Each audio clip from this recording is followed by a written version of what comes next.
There is a stretch of water off the coast of North Carolina, right where Ocracoke Island leans out into the Atlantic, where the current still runs the way it did 300 years ago. The sandbars shift the way they always have. The fog still comes in low over the water some mornings, thick enough that you can't see your own hands on the rail of a boat. And if you stood there on a gray November morning, just before sunrise, in the year 1718, you would have heard something strange carried across the water. Not cannon fire, not yet. Just the creak of rigging, the soft slap of waves against wood, and somewhere in the mist, a low voice giving orders in a calm, unhurried tone. That voice belonged to a man the world would come to know as Blackbeard, and in a few hours, on that quiet stretch of water, he would be dead. But tonight we are not starting there. Tonight we are going all the way back to a boy nobody thought much about, in a port town that smelled of tar and salt and wet rope, long before anyone called him a pirate at all. Hey buddy, welcome back, I'm glad you're here. Go ahead and get yourself comfortable, however you like to settle in for these long nights. Maybe you've got a blanket pulled up, maybe there's a candle burning somewhere in the room, maybe it's just you and the sound of my voice in the dark. That's exactly how this is supposed to go. Tonight we're going to spend some time together with one of the most talked about, most misunderstood men who ever sailed the Atlantic. You know his name already, or at least you know the shape of him. The beard, the smoke curling around his face, the flag with the skeleton. But the real story, the one underneath all of that, is quieter than you'd think, and in some ways sadder, and in some ways more interesting than any legend could be. Before we set sail, if you're the kind of person who likes falling asleep to long, calm stories like this one, it would mean a lot if you tapped that subscribe button. It doesn't cost you anything, and it just means more of these slow evenings together, more forgotten corners of history pulled out and dusted off, more nights where you don't have to do anything but listen. There's no rush tonight. We've got hours of story ahead of us, and nowhere else either of us needs to be. Now I want you to imagine something for me. I want you to picture the world as it was in the final years of the 1600s, because that's where our story really begins, long before Blackbeard ever picked up a cutlass. The world was smaller then, in the sense that most people never traveled more than a few miles from where they were born.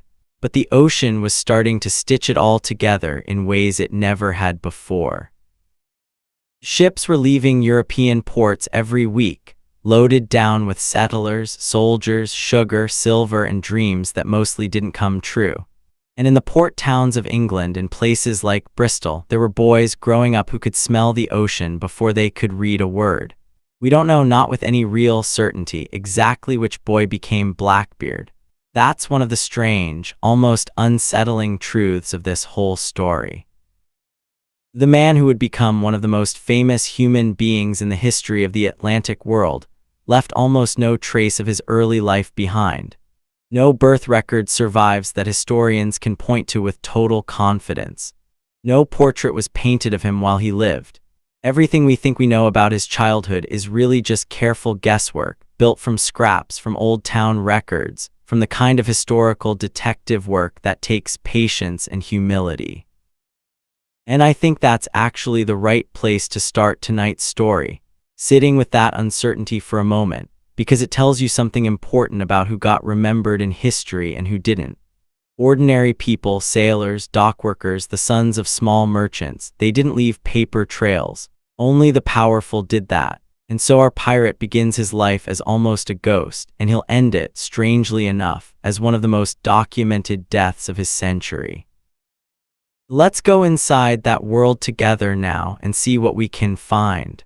A boy from Bristol. Most historians who study this period believe our man was born sometime around 1680, maybe a year or two on either side of that, in or near the city of Bristol, England. Now I want you to really picture Bristol for a moment, because it matters. Bristol wasn't some sleepy little coastal village.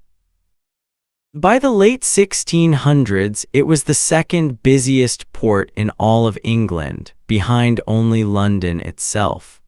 The harbor there was tidal, which meant that twice a day the water would rise and fall dramatically, and ships had to be built with flat bottoms just so they could settle safely onto the mud when the tide went out. If you walked along the quay in the early morning, you would have seen hundreds of masts standing bare against the sky, like a leafless forest that had somehow grown up out of the water itself. Imagine this for a moment. You are a boy of maybe 7 or 8 years old, walking along Bristol's waterfront just after dawn. The cobblestones are slick with dew and fish guts from the morning catch being unloaded. There's a bite in the air, the kind that comes off the water even in late spring, and you've got a coarse wool coat pulled tight around your shoulders, because wool was what most working families could afford, and it was warm even when it was damp, which in Bristol it very often was.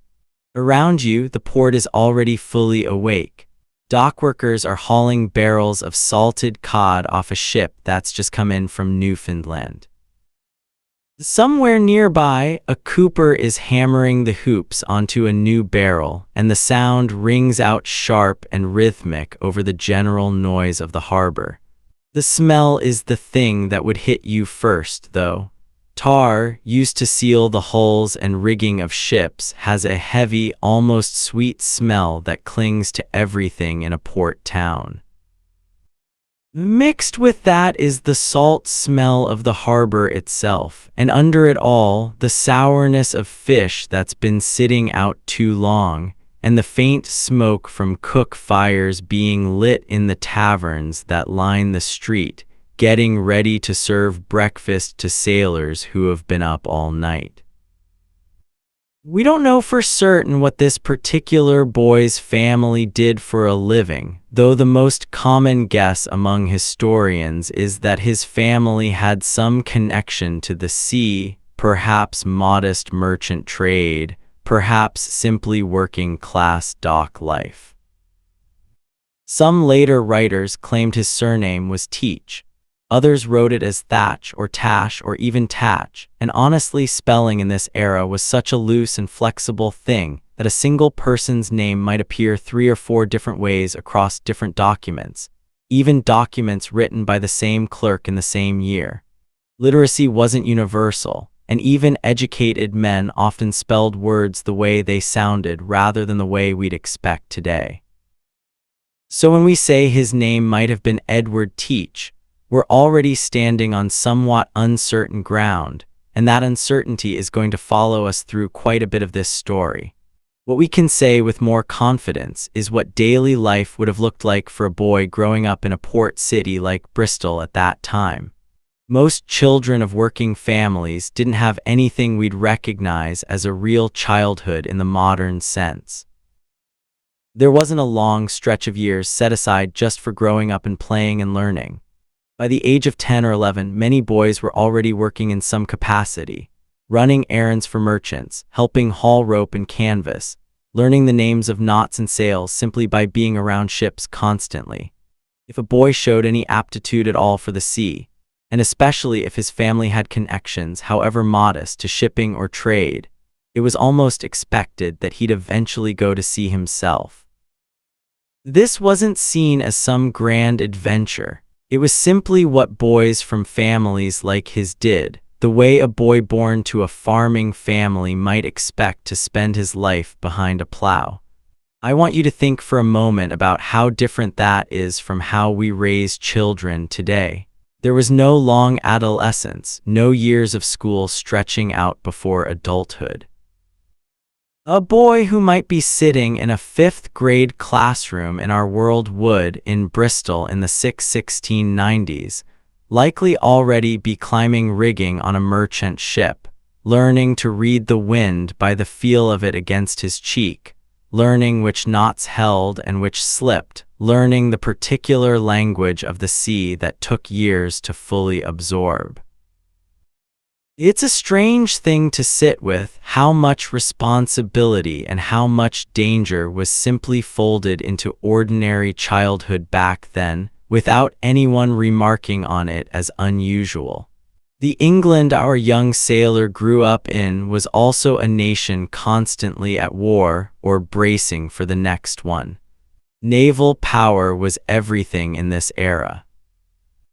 England's wealth, its trade routes, its colonies scattered across the Caribbean and North America, all of it depended entirely on ships, and ships needed sailors, thousands upon thousands of them. The Royal Navy was almost always short of men, which is part of why the practice of impressment existed, where naval officers could essentially force able-bodied men into service, sometimes literally grabbing them off the docks or out of taverns. Many young men chose to volunteer for merchant or naval service simply to avoid the worse fate of being pressed into it against their will, on a ship they didn't choose, under a captain they'd never met.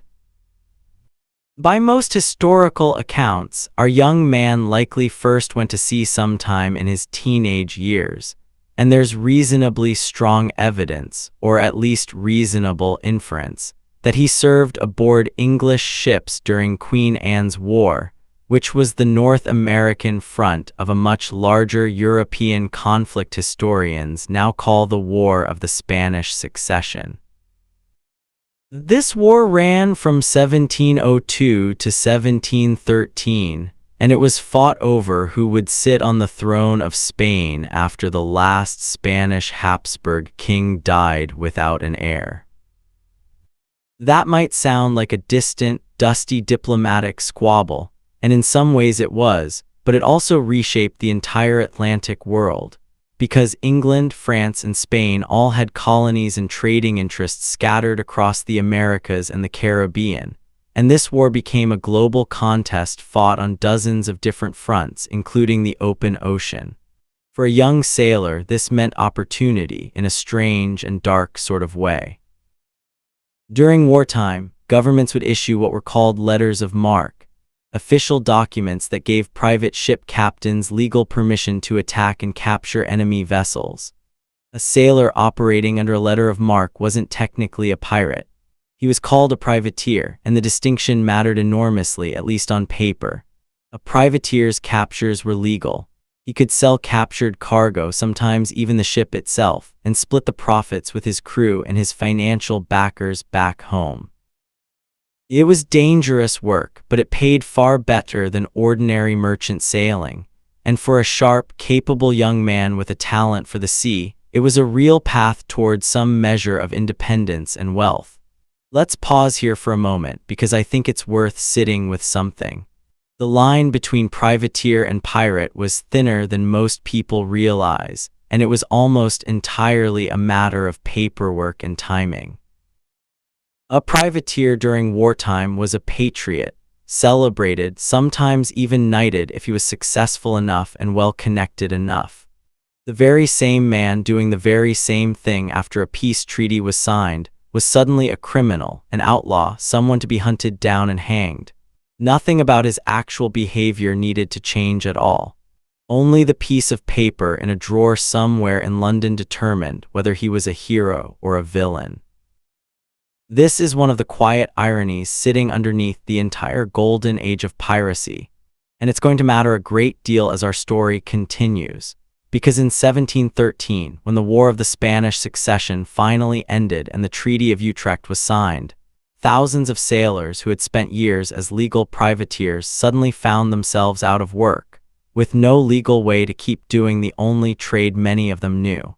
Picture that moment for a second.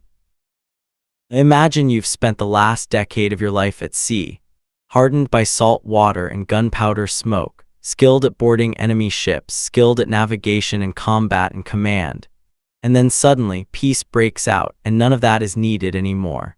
The navies of England, France, and Spain all began shrinking their fleets after the war ended, because maintaining a large wartime navy during peacetime was enormously expensive, and there was no longer a war to justify the cost.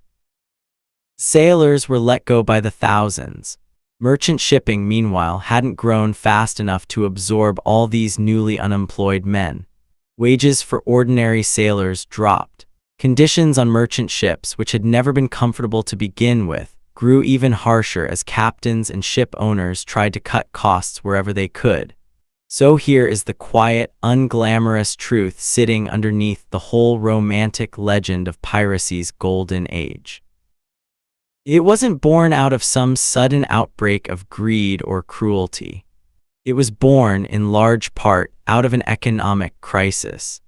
Thousands of skilled, hardened, unemployed sailors, many of them former privateers who already knew how to fight and how to sail and how to work together as a crew, suddenly found themselves with no legal way to make a living using the only skills they had. Some drifted back to ordinary merchant work, accepting the lower pay and harsher conditions because they had no better option. But a meaningful number of them looked at the vast, largely ungoverned stretches of the Caribbean and the Western Atlantic and made a different choice. We don't know exactly when our sailor made that choice himself.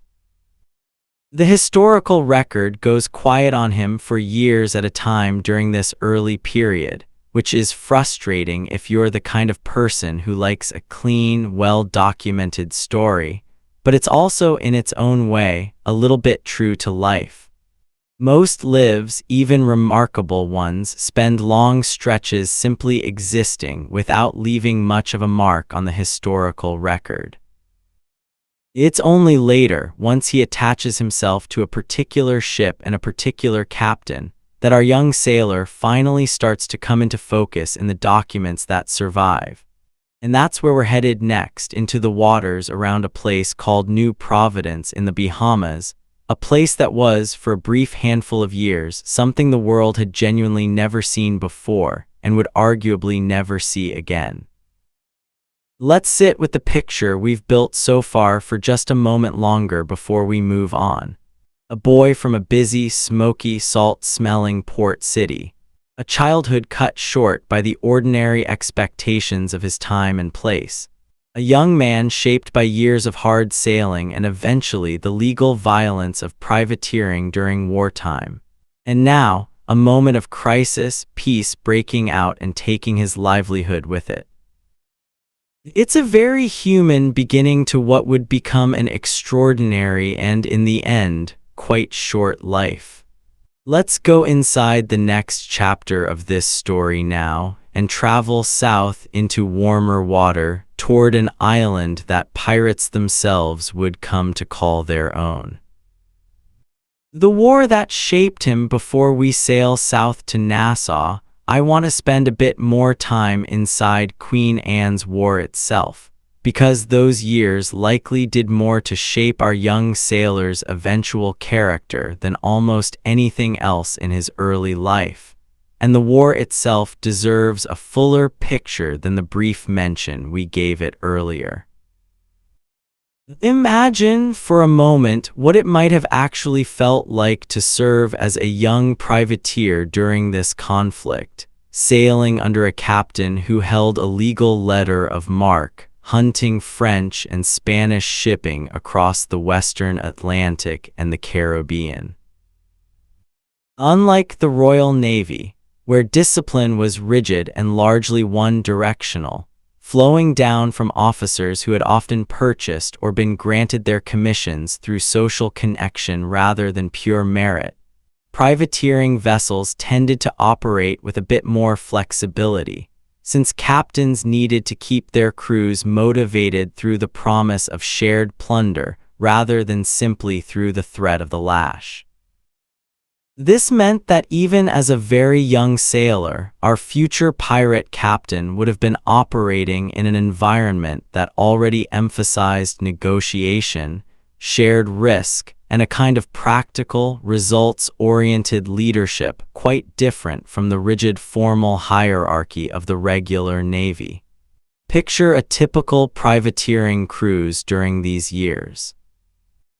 A ship, perhaps a sloop or a small frigate, would set out from a colonial port, say Jamaica or Barbados, with a crew numbering anywhere from 30 to 80 men depending on the vessel's size, carrying a mix of cannon and small arms and a legal document, the letter of marque itself, carefully stored below deck, since without it the exact same actions that were legal and profitable became simple piracy, punishable by death.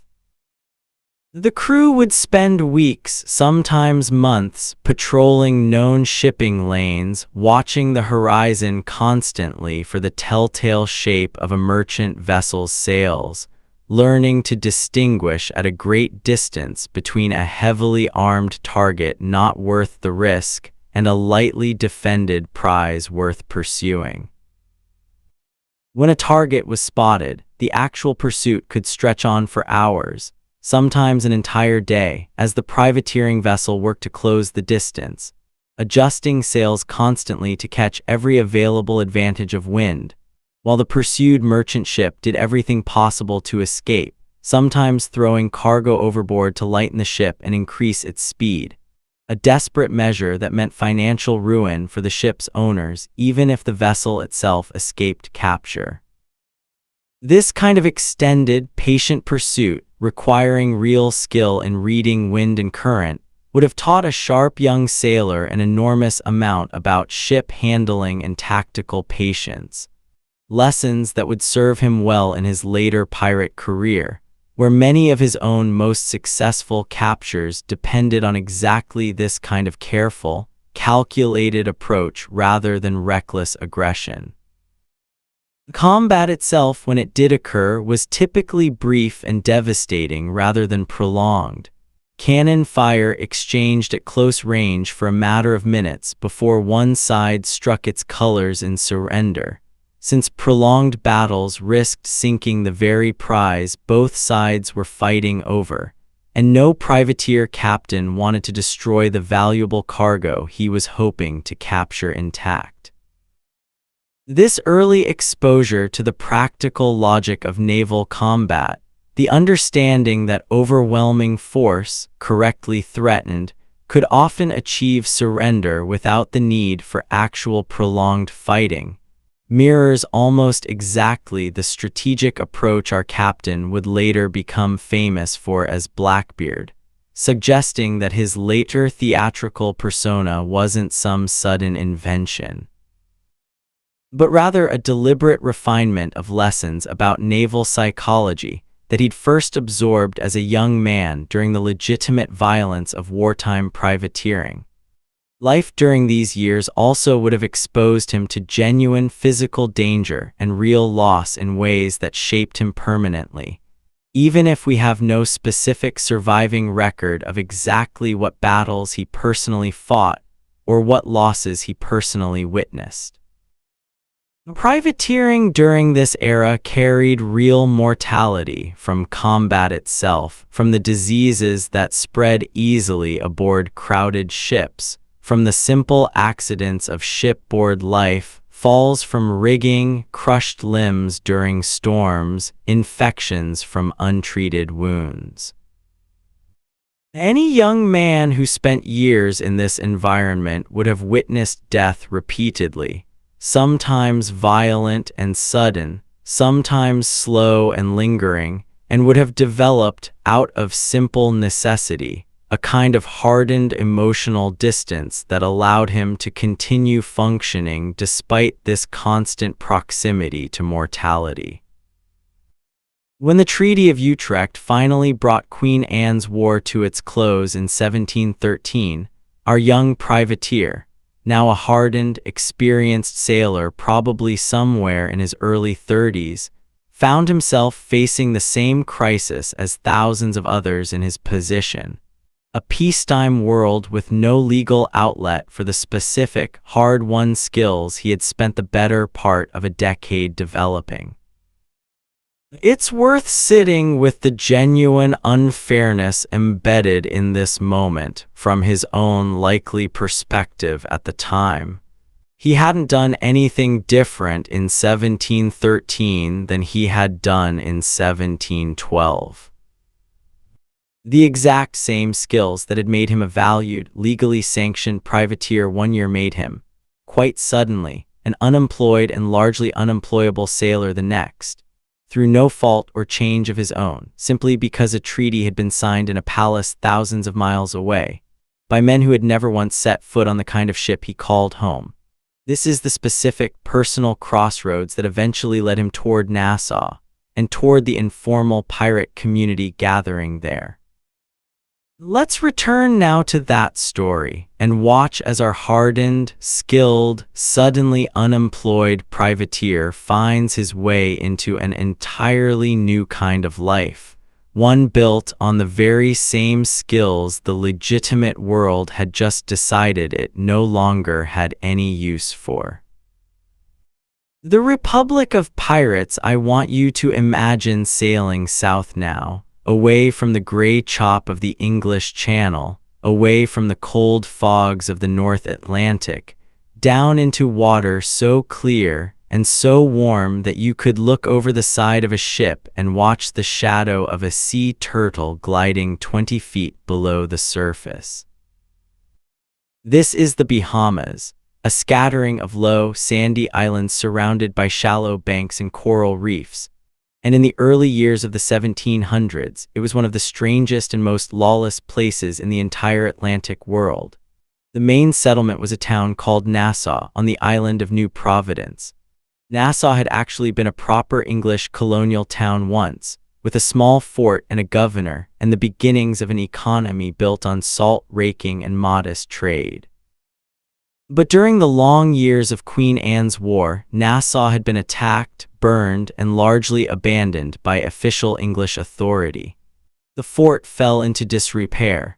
The governor's position sat empty for years at a time.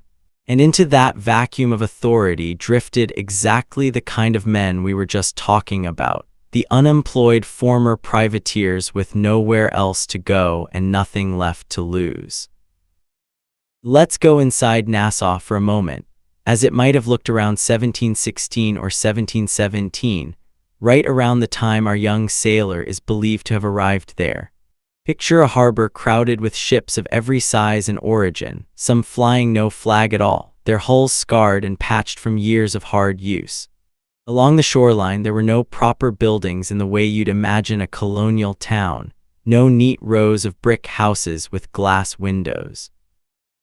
Instead, there were rough huts built from ship's timber and palm thatch, tents made from old sailcloth stretched over driftwood frames, and fires burning day and night along the beach where men roasted turtle meat and fish over open flames. The smell here would have been utterly different from Bristol. Instead of tar and cold salt water, you'd have caught the sweetness of rum being distilled nearby, the smoky char of roasting meat, and underneath it all, the mineral tang of the shallow, warm Caribbean water itself, so different from the icy gray Atlantic these men had grown up sailing. Historians sometimes call this period the Republic of Pirates, and while that phrase is a bit of a romantic exaggeration invented centuries later, there's a real truth underneath it. For a few short years, Nassau operated with something like its own informal rules, a rough code of conduct among the pirate captains who anchored there, even in the total absence of any official government. Ships would come and go. Crews would sometimes split apart and reform under different captains depending on personal loyalties or disagreements over how prizes should be divided. And the entire loose community operated on a kind of consensus, part democracy and part pure survival instinct. It's worth pausing here to think about just how unusual that was for its time.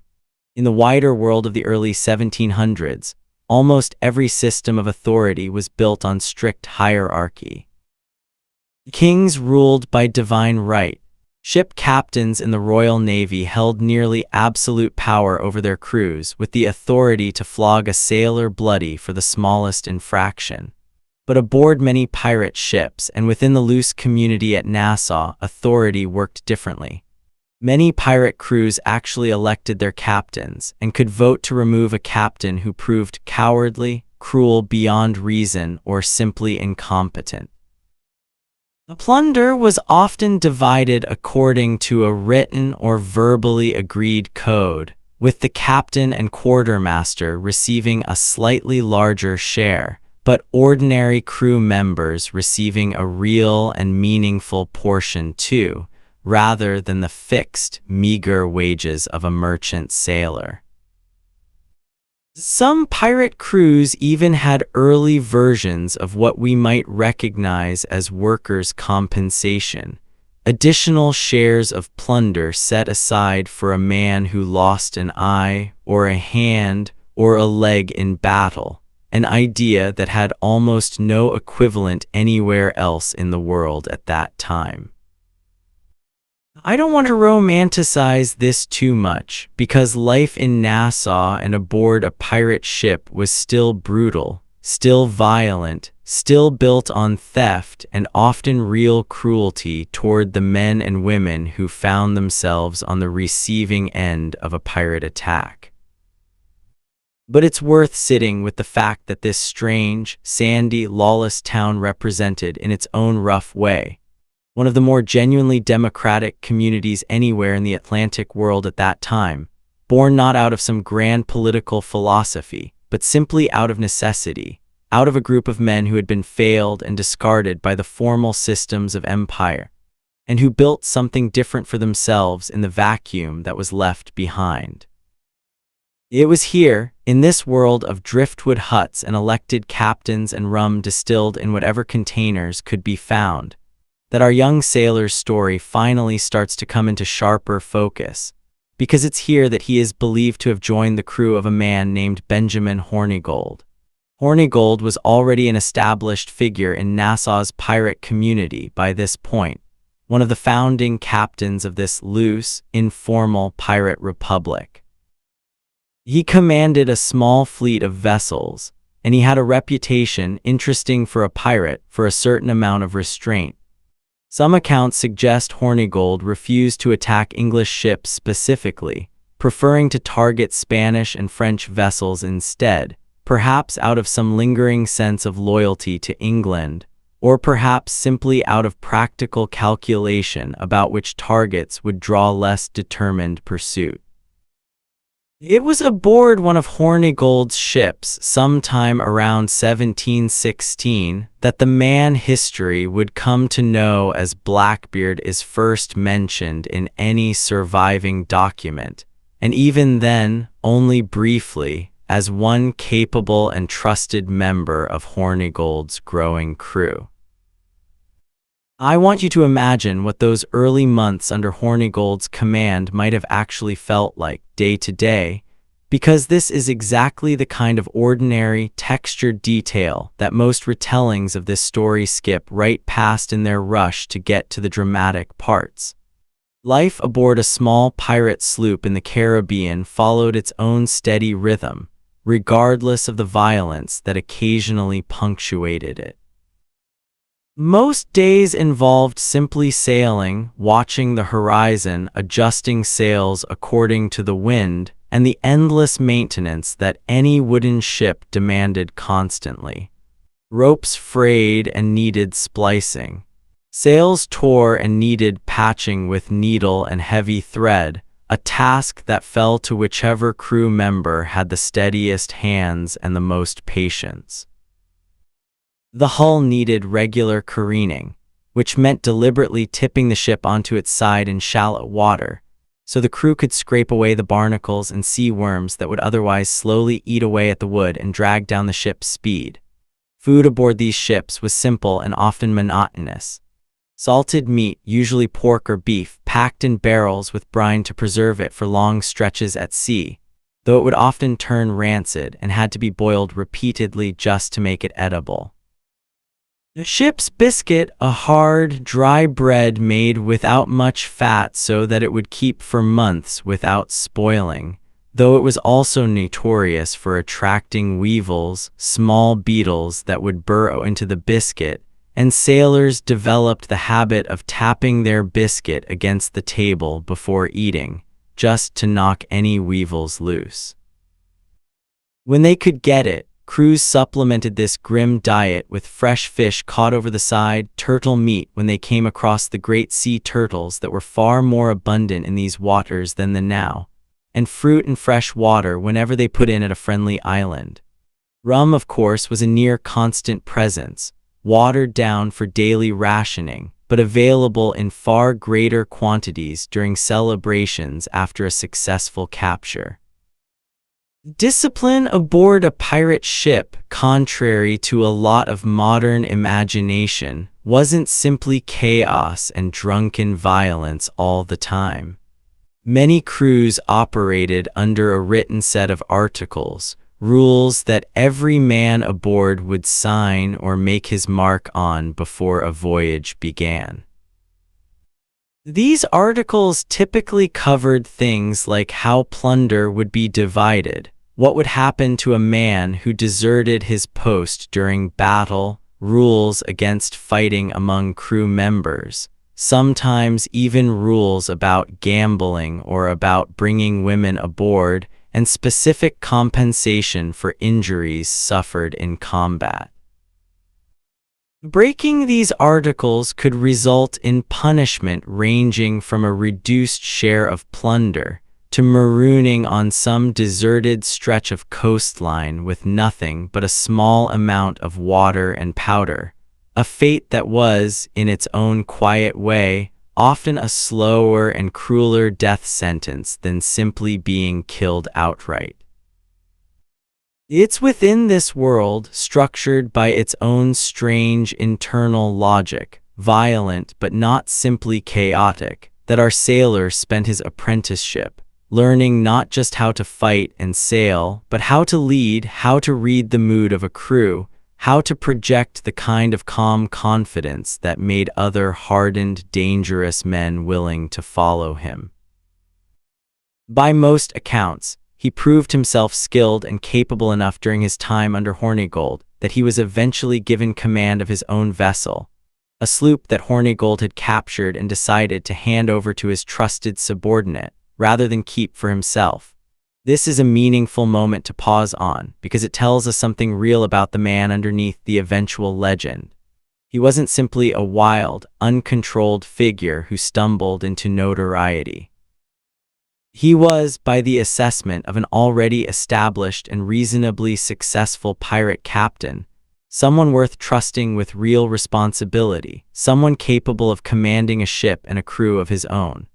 Whatever else we might eventually learn about him, and whatever theatrical persona he would go on to construct for himself, the foundation underneath it all was genuine skill, patiently earned over years of hard, ordinary work at sea. And it's right around this time, sometime in late 1717, sailing sometimes independently, and sometimes still in loose company with Hornigold, that we start to see the first clear references in surviving documents to a name that would soon become one of the most feared in the Atlantic world. Edward Teach or Thatch, captain of his own vessel, operating in the waters around the Bahamas and up along the American coast. The quiet apprentice was becoming a captain in his own right.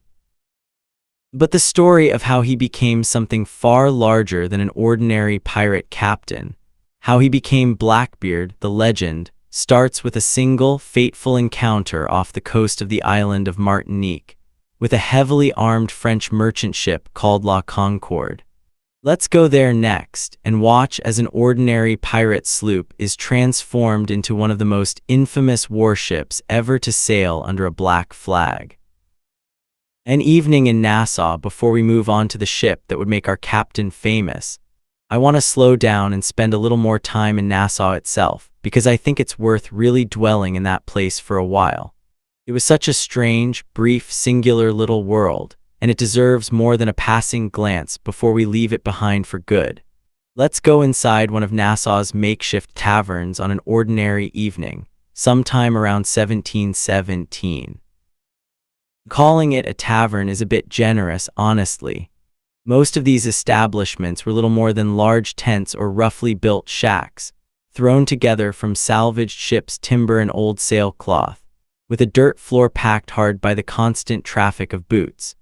Inside, long tables made from planks laid across barrels stretched the length of the room, and the air was thick with pipe smoke, the Swedish smell of rum, and the particular mustiness of men who had been at sea for weeks without a proper bath.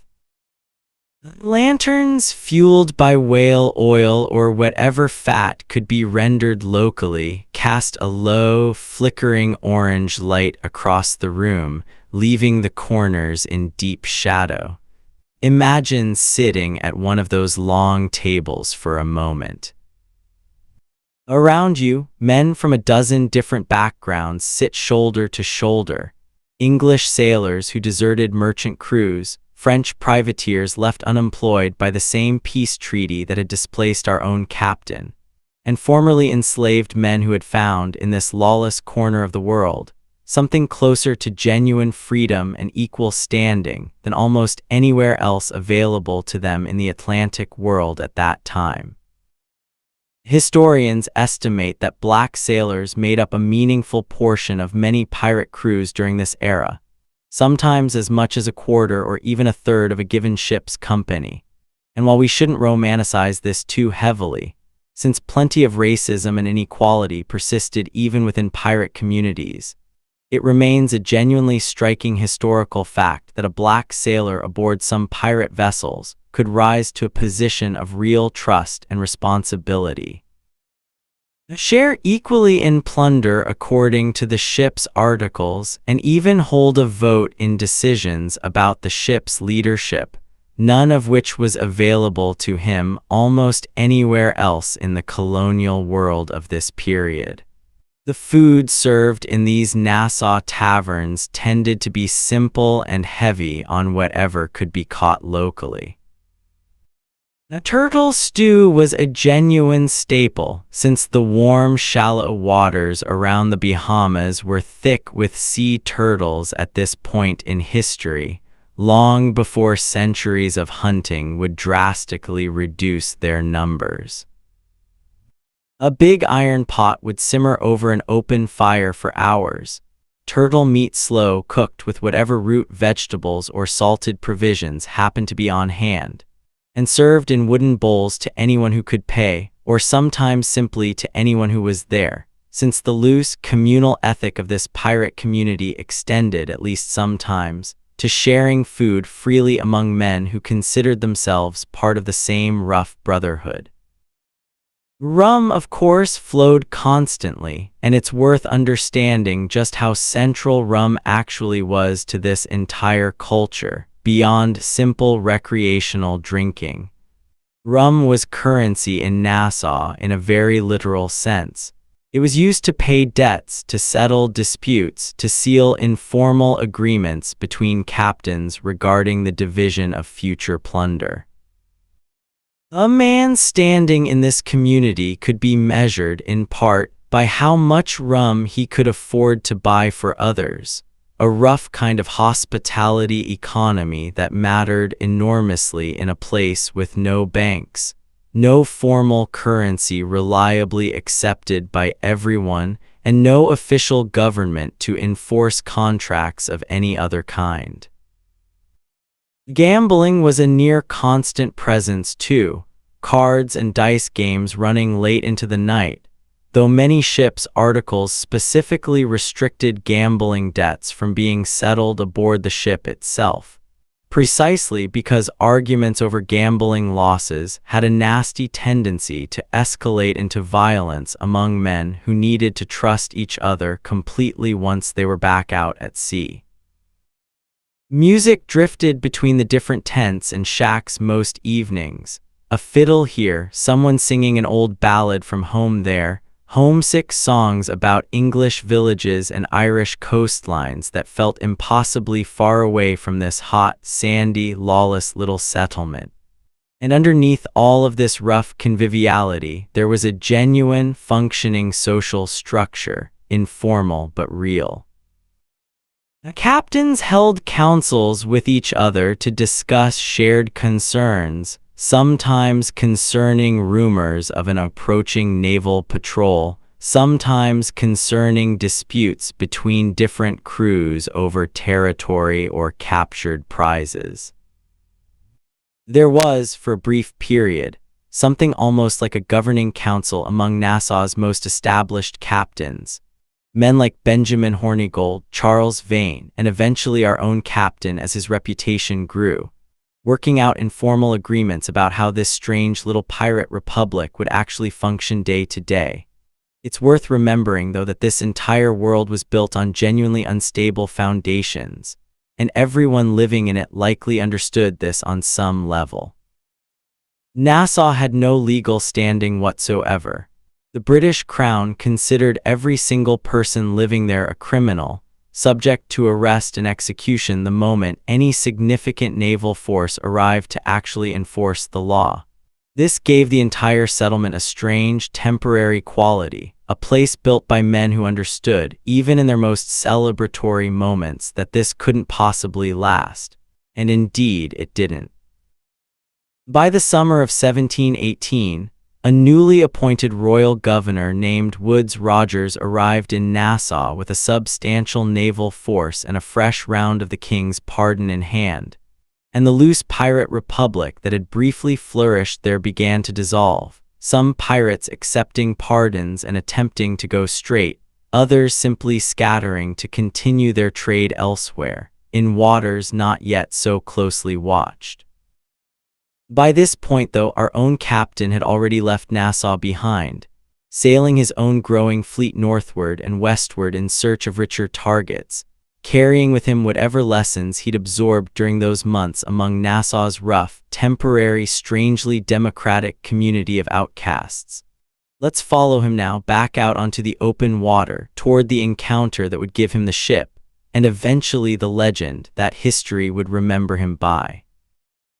The birth of Queen Anne's Revenge in November of 1717. A French slave ship called La Concorde was making its way across the Atlantic, having already completed the brutal middle leg of its voyage, having taken on captives along the coast of West Africa, and sailed them across the ocean toward the French Caribbean colony of Martinique. I want to be honest and direct with you here, because this part of the story involves real human suffering that shouldn't be softened or glossed over. La Concorde was a slave ship, and at the time of its capture, it was carrying somewhere in the range of 450 enslaved Africans in its hold, along with a French crew of roughly 75 men. The Atlantic slave trade was, at this point in history, a massive and horrifyingly routine part of European colonial economics, and ships like La Concorde made this crossing constantly, in conditions that were almost unimaginably cruel even by the standards of an era that already tolerated enormous cruelty. By the time our pirate captain and his growing fleet encountered La Concorde near the island of Martinique, the French ship was already in a weakened state. A significant portion of her crew had fallen ill during the long crossing, likely from scurvy and dysentery, both common afflictions on long ocean voyages where fresh food ran out and sanitation was almost non-existent. When the pirate sloops approached and demanded surrender, La Concorde's captain, recognizing that his depleted and sickly crew stood little chance against a determined attack, chose to surrender without a real fight. This was actually a fairly common outcome in pirate encounters of this era, and it's worth pausing on for a moment, because it runs counter to a lot of the dramatic imagination we bring to these stories today. Many ships, when confronted by a well-armed pirate vessel flying a threatening flag, simply gave up rather than risk the deaths and injuries that would come from actual combat. Pirates, for their part, generally preferred this outcome too, since a ship taken without a fight arrived with less damage to its hull, rigging, and cargo, all of which needed to remain sellable or usable afterward. Once the ship was taken, our captain made a decision that would define the rest of his short life. Rather than simply looting La Concorde and moving on, he chose to keep the ship for himself as his new flagship. This was a substantial vessel, considerably larger and more heavily built than the small sloops he had commanded up to this point, and he set about transforming it into a proper warship. He had additional gun ports cut into her sides, eventually mounting somewhere around 40 cannons, an enormous amount of firepower for a pirate vessel of this era, when most pirate ships carried far fewer guns and relied more on speed and the threat of overwhelming numbers than on actual sustained cannon fire. He renamed the ship Queen Anne's Revenge. Let's pause on that name for just a moment, because names chosen by historical figures often tell us something quiet and revealing about how they understood themselves and their world. Queen Anne had been the monarch of Great Britain during the war years our captain had likely spent as a young privateer, the war that had given him his first real education in combat and command, and the war whose ending had thrown him, along with thousands of others, into unemployment and eventually into piracy. Naming his new flagship after her suggests, at minimum, that he still thought of himself in some sense as connected to that earlier chapter of legitimate service, even now that he operated entirely outside the law. It's a small human detail, easy to skip past, but it hints at a man who still carried pieces of his earlier identity with him, even as he built something new and far more frightening on top of it.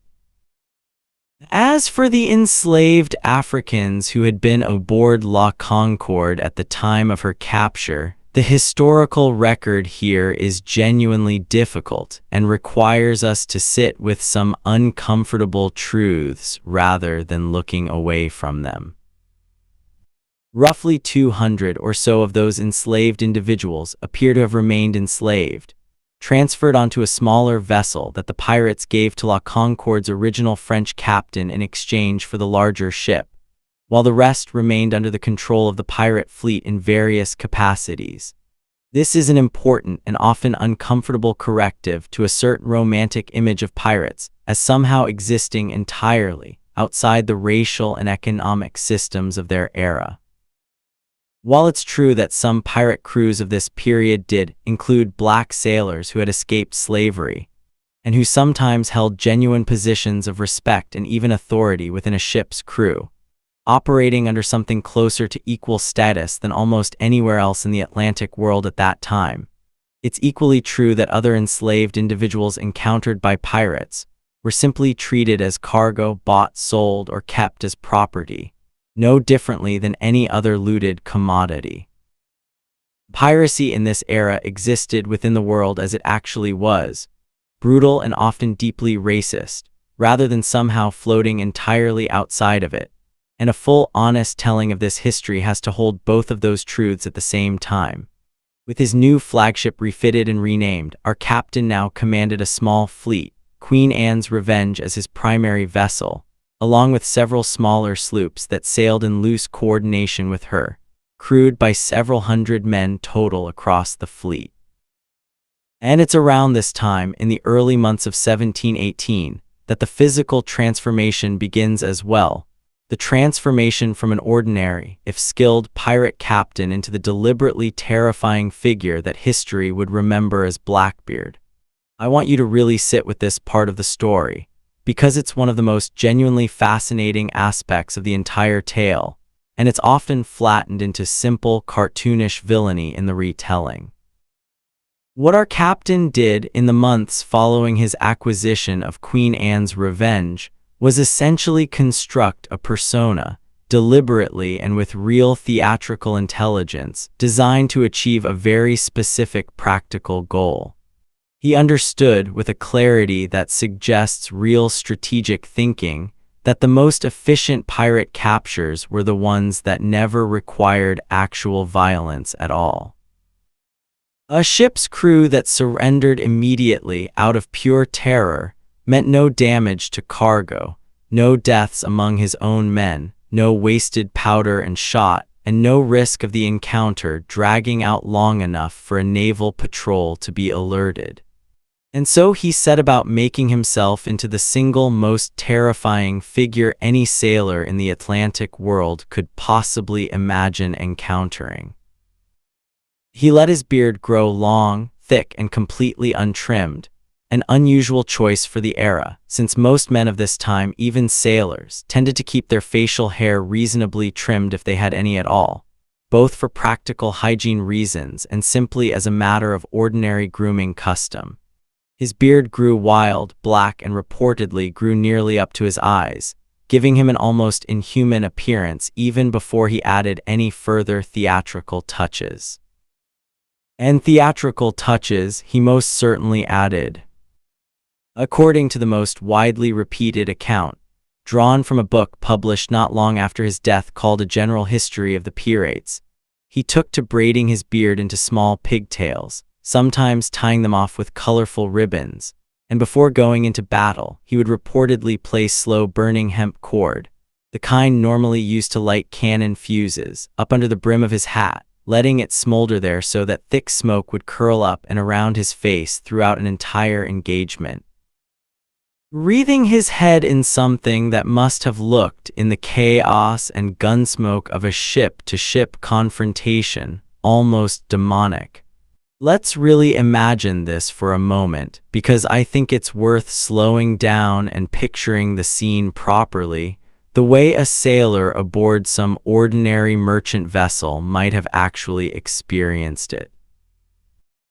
Imagine you're on watch aboard a merchant ship in the early evening, the sun low and orange over the water, and you spot a large, heavily armed vessel bearing down on you, flying a black flag with a white skeleton on it, one hand raising a toast, the other holding a spear pointed at a bleeding heart.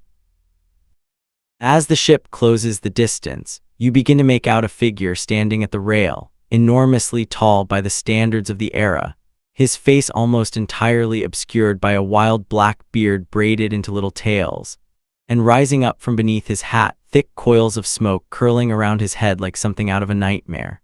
Across his chest, he wears a bandolier hung with several loaded pistols, sometimes reportedly as many as 6 at once, along with a sword at his side. He doesn't shout or rage. According to multiple accounts, he tended to speak in a calm, almost quiet voice, which somehow made the entire spectacle even more unsettling, because there was no wild, uncontrolled rage to it at all, just calm, deliberate menace. I think it's worth pausing here to really consider the psychology of what he was doing, because it reveals something genuinely clever underneath the horror. Fear, deployed correctly, is often cheaper and more effective than actual violence. A merchant captain who took one look at this apparition bearing down on his ship, and who had already heard second-hand stories from other sailors about this terrifying figure, was enormously more likely to simply surrender without any resistance at all, sparing everyone involved, including the merchant crew themselves, from the injuries and deaths that would come from actually fighting. In this light, Blackbeard's carefully constructed appearance functioned almost like a kind of psychological weapon, one that, remarkably, seems to have worked almost exactly as intended throughout most of his career. Historical accounts from this period, including testimony given by sailors who survived encounters with him, consistently emphasized that actual violence during his captures was relatively rare, that he generally preferred intimidation and the mere threat of overwhelming force to achieve the same result with far less bloodshed and far less risk to his own men and ship. This doesn't mean he was, underneath it all, some kind of gentle soul simply putting on a scary costume. He absolutely was capable of real violence when circumstances called for it, and we'll see clear evidence of that as our story continues. But it's a meaningful corrective to the purely bloodthirsty caricature that popular imagination often paints, to understand that a significant part of his reputation was built, quite deliberately and with real intelligence, on theater and psychology rather than on actual bloodshed. He understood something that modern negotiators and strategists still study today, that the appearance of overwhelming, terrifying power can often achieve the same practical goals as the power itself, at a fraction of the actual cost. With Queen Anne's Revenge now fully outfitted, his fleet growing, and his fearsome new persona firmly established up and down the shipping lanes of the Caribbean and the American coast, our captain was ready to attempt something considerably more ambitious than the ordinary business of capturing individual merchant ships. In the spring of 1718, he set his sights on an entire American port city, and what followed would become one of the boldest and most audacious acts of his entire career, an event that shocked the American colonies and cemented his name permanently into the history of the Atlantic world. Let's go there next, to the harbor of Charleston, South Carolina, and watch as Blackbeard does something almost no other pirate in this era ever dared attempt. The siege of Charleston Harbor. By the spring of 1718, Charleston, in the colony of South Carolina, was one of the most important port cities in all of British North America. I want you to picture it as it actually was, because it's easy to imagine early colonial American towns as small and rustic. But Charleston by this point was a genuinely bustling, wealthy city, built largely on the profits of rice cultivation and the trade of enslaved people. Its harbor lined with warehouses full of goods waiting to be shipped across the Atlantic. Its streets filled with merchants, planters, sailors, and enslaved laborers moving cargo from ship to shore and back again.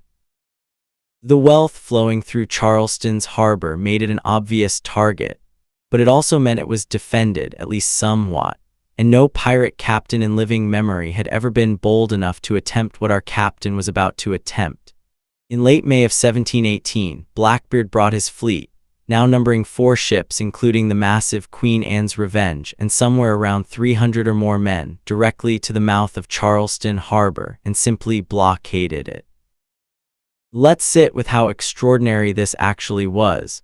He wasn't sneaking up on individual ships out on the open water, picking off isolated targets far from help. He was parking his entire fleet directly at the entrance to one of the busiest and most important harbors in North America, effectively sealing the entire city off from the sea and daring anyone to do something about it.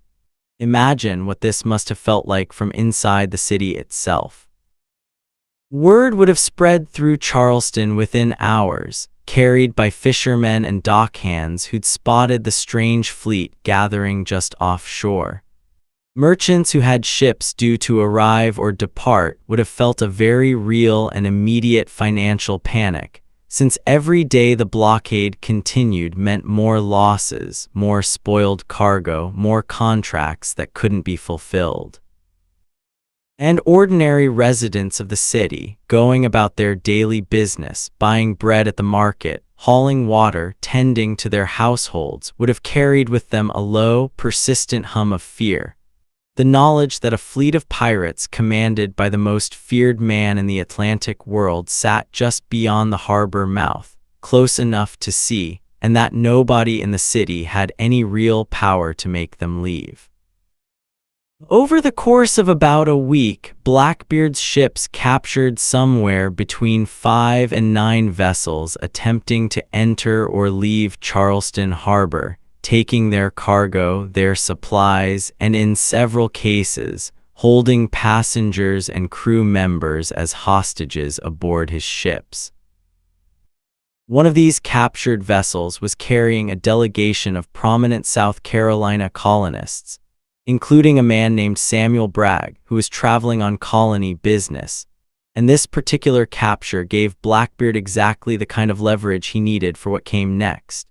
Here's where the story takes an unusual turn, and it's worth pausing on, because it reveals something about the practical, almost business-like thinking underneath Blackbeard's more theatrical persona. Rather than simply continuing to loot ships and terrorize the harbor, he sent a small landing party ashore into Charleston itself under a flag of truce carrying a very specific demand. He wanted medical supplies. Specifically, he demanded a substantial chest of medicine, and he made clear that if his demand wasn't met, he would begin executing the hostages he held aboard his ships and would burn the captured vessels. Think about that request for a moment, because it tells you something quietly human about conditions aboard his fleet at that time. Historians generally believe that many of his crew members were likely suffering from some combination of scurvy, venereal disease, and the general accumulated wear of hard sailing without reliable access to proper medical care. Life at sea in this era was, quite apart from the dangers of combat, simply hard on the human body in ways that are easy to forget when we focus only on the drama of battles and treasure. Wounds that would be easily treated today could fester and kill a man slowly over weeks. Diseases spread easily in the cramped, unsanitary conditions below decks. And medicine, real effective medicine of the kind available in a wealthy colonial city like Charleston, simply wasn't something available out on the open water. Blackbeard's audacious blockade of an entire American port city was driven, at least in significant part, by the very ordinary, unglamorous need to keep his own men alive and functional. The city's governor, a man named Robert Johnson, found himself in an almost impossible position. Charleston had no significant naval force capable of challenging Blackbeard's fleet directly, and the risk to the hostages, along with the broader risk to the city's shipping and trade, meant that a direct military response was simply not a realistic option. And so, after some tense negotiation, the city agreed to Blackbeard's demand. A chest of medicine worth a substantial sum at the time was delivered to his ships, and in exchange he released his hostages, most of them reportedly stripped of their fine clothing and valuables but otherwise physically unharmed, and lifted the blockade, sailing away from Charleston with his fleet intact and his mission accomplished. I want you to sit with just how remarkable this entire episode actually is, because it stands as one of the only times in this entire era that a pirate captain successfully held an entire American colonial city hostage and got exactly what he wanted without a significant battle ever actually being fought. It demonstrates, again, that careful, almost strategic thinking underneath Blackbeard's fearsome reputation. He didn't need to burn the city or engage in wholesale slaughter to achieve his goal. The mere threat, backed by a demonstrated willingness to act and by a reputation that had already spread throughout the American colonies, was sufficient. But this audacious act also had consequences that Blackbeard likely didn't fully anticipate at the time. News of the Charleston blockade spread rapidly through the colonies and eventually back across the Atlantic to London itself, and it did something that many of his earlier, quieter captures hadn't done. It transformed him, in the eyes of colonial governors and eventually the British Crown, from simply one more troublesome pirate among many operating in the Caribbean, into a direct and undeniable threat to colonial commerce and colonial authority itself. A man who could blockade an entire port city and extract ransom from a colonial government was no longer someone who could simply be tolerated as a cost of doing business in dangerous waters.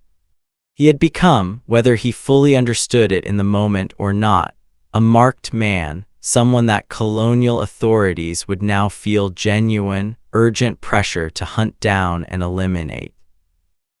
And yet, in the immediate aftermath of the Charleston blockade, Blackbeard didn't respond to this rising danger by becoming more cautious or by fleeing further from British colonial waters. Instead, he made a series of decisions that historians still find genuinely puzzling and fascinating to this day. Decisions that suggest a man perhaps growing tired of the constant danger of his chosen profession, or perhaps simply engaging in some very cold, practical calculation about his own long-term survival. Let's go north now, along the American coast, to a quiet inlet in North Carolina, and watch as Blackbeard makes a series of choices that will define the final, strange chapter of his life. Charleston, beyond the blockade, before we sail north with our captain toward Beaufort Inlet, I want to spend a little more time inside Charleston itself, because that week of blockade meant something quite different depending on which street, which house, which particular life you happen to be living through it. History tends to remember blockades and battles as events that happen to abstract cities. But a city is really just a very large number of individual, ordinary days, all happening at once, and it's worth imagining a few of those individual days now. Picture a rice merchant, a man whose entire livelihood depended on getting his stored barrels of rice loaded onto outbound ships before they spoiled in the humid Carolina warehouse air. For him, those days of blockade would have meant a very specific, gnawing, practical anxiety, watching his profits sit uselessly on the dock while ships that should have been arriving and departing simply stopped coming, each day compounding his losses, each day bringing him closer to financial ruin depending on how deeply he was leveraged. Merchants like this would have gathered anxiously near the harbor each morning, straining to see if the pirate fleet was still anchored at the harbor mouth, hoping against hope for some sign that the crisis might finally be ending. Now imagine a very different life entirely, an enslaved woman working in the kitchen of one of Charleston's wealthier households during this same week. For her, the blockade likely meant something quite different, a shift in the household's rhythm and mood, perhaps overheard fragments of anxious conversation among her enslavers about ships and cargo and ransom. But her own daily labor, the grinding, cooking, cleaning, and childcare that filled her days, would have continued largely unchanged regardless of what was happening out in the harbor. This is worth sitting with honestly, because it's a reminder that dramatic historical events, even ones as vivid as a pirate blockade of an entire port city, didn't touch every resident of that city equally. And for the enslaved population that made up a very large portion of Charleston's total residents at this time, doing much of the actual physical labor that kept the city functioning, their own daily reality of hard, unpaid, coerced work continued regardless of whatever drama was unfolding a few blocks away in the harbor. Think, too, about the hostages held aboard Blackbeard's ships during those tense days, ordinary passengers and crew members from the captured vessels, men and women who had simply been traveling or working aboard ships that happened to be in the wrong place at the wrong moment. Imagine the specific, personal fear of that experience, being held aboard an unfamiliar, crowded pirate vessel, uncertain whether the famous, feared captain commanding it intended to honor his stated demands, or whether the entire situation might collapse into violence at any moment. Contemporary accounts suggest that most hostages were treated with a kind of rough, businesslike restraint rather than outright cruelty, since Blackbeard's entire strategy depended on the threat of violence proving more valuable than violence actually carried out. But that knowledge would have offered only cold comfort to someone actually living through the experience, with no way of knowing for certain how it might end. And consider the ordinary sailors aboard Blackbeard's own ships during this same tense week, men who had likely never expected, when they first drifted into piracy out of simple economic desperation, that they'd find themselves at the center of one of the boldest and most closely watched pirate actions of the entire era. For them, the blockade meant something more mundane than the historical drama we tend to focus on. Long hours standing watch, waiting for Charleston's response, wondering whether the colony might attempt some kind of surprise counterattack, managing the practical logistics of holding multiple captured ships and dozens of hostages while still maintaining basic order and discipline aboard their own increasingly crowded vessels. When the medicine chest was finally delivered and the hostages released, the collective sense of relief that must have swept through Charleston would have been immediate and visible. Ships beginning to move in and out of the harbor again within hours. Merchants finally able to resume the ordinary rhythm of trade that had been so abruptly interrupted. Ordinary residents perhaps gathering along the waterfront simply to watch the strange, feared pirate fleet finally sail away over the horizon. The immediate danger passed, even as a longer, quieter kind of fear likely lingered in the city for months afterward. The knowledge that such a thing had been possible at all, that a single pirate captain could bring an entire important port city to its knees for the better part of a week without ever really engaging in significant open combat. It's this kind of layered, textured human reality, dozens of very different individual experiences all happening simultaneously within the same dramatic historical event, that I think deserves more attention than it usually receives. And it's worth carrying that fuller picture forward with us now, as we follow our captain north away from Charleston's harbor, toward the shallow, sandy waters where his own story would soon take its strangest and most consequential turn. The wreck at Beaufort Inlet. After leaving Charleston in the early summer of 1718, Blackbeard sailed his fleet north along the American coast, eventually arriving at Topsail Inlet, near the present-day town of Beaufort, North Carolina, a shallow, sandy passage where the water depth shifted constantly with the tides and currents, the kind of place that required real skill and local knowledge to navigate safely, and that could easily trap or wreck a ship handled carelessly. Or handled deliberately without care. And this is exactly what happened next, though historians have spent a great deal of time debating just how accidental it actually was. Queen Anne's Revenge ran aground on a sandbar at the mouth of the inlet. Shortly after, one of the smaller sloops in his fleet, sent to help, also ran aground nearby. Both vessels were lost.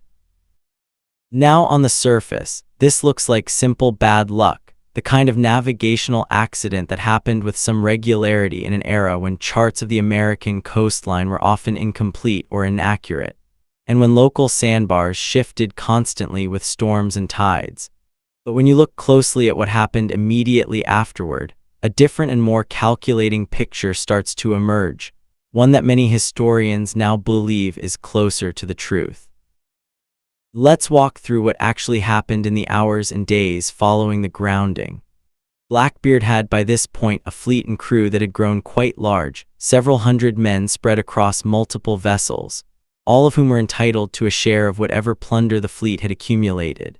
That's a lot of mouths to feed and a lot of shares to divide, and it's worth remembering that Blackbeard, whatever else he was, seems to have been a man with a sharp eye for his own practical advantage. After the grounding, he transferred himself, along with a smaller and carefully chosen group of men, along with a disproportionately large share of the fleet's accumulated plunder, onto one of the smaller remaining sloops. He then deliberately marooned a much larger group of his own crew, somewhere around 200 men by some estimates, on a small, desolate sandbar nearby, with limited supplies, essentially abandoning them. Sit with that for a moment, because it's a genuinely striking piece of the story, and it complicates any simple narrative of pirate crews as bands of loyal brothers bound together by shared danger and shared code.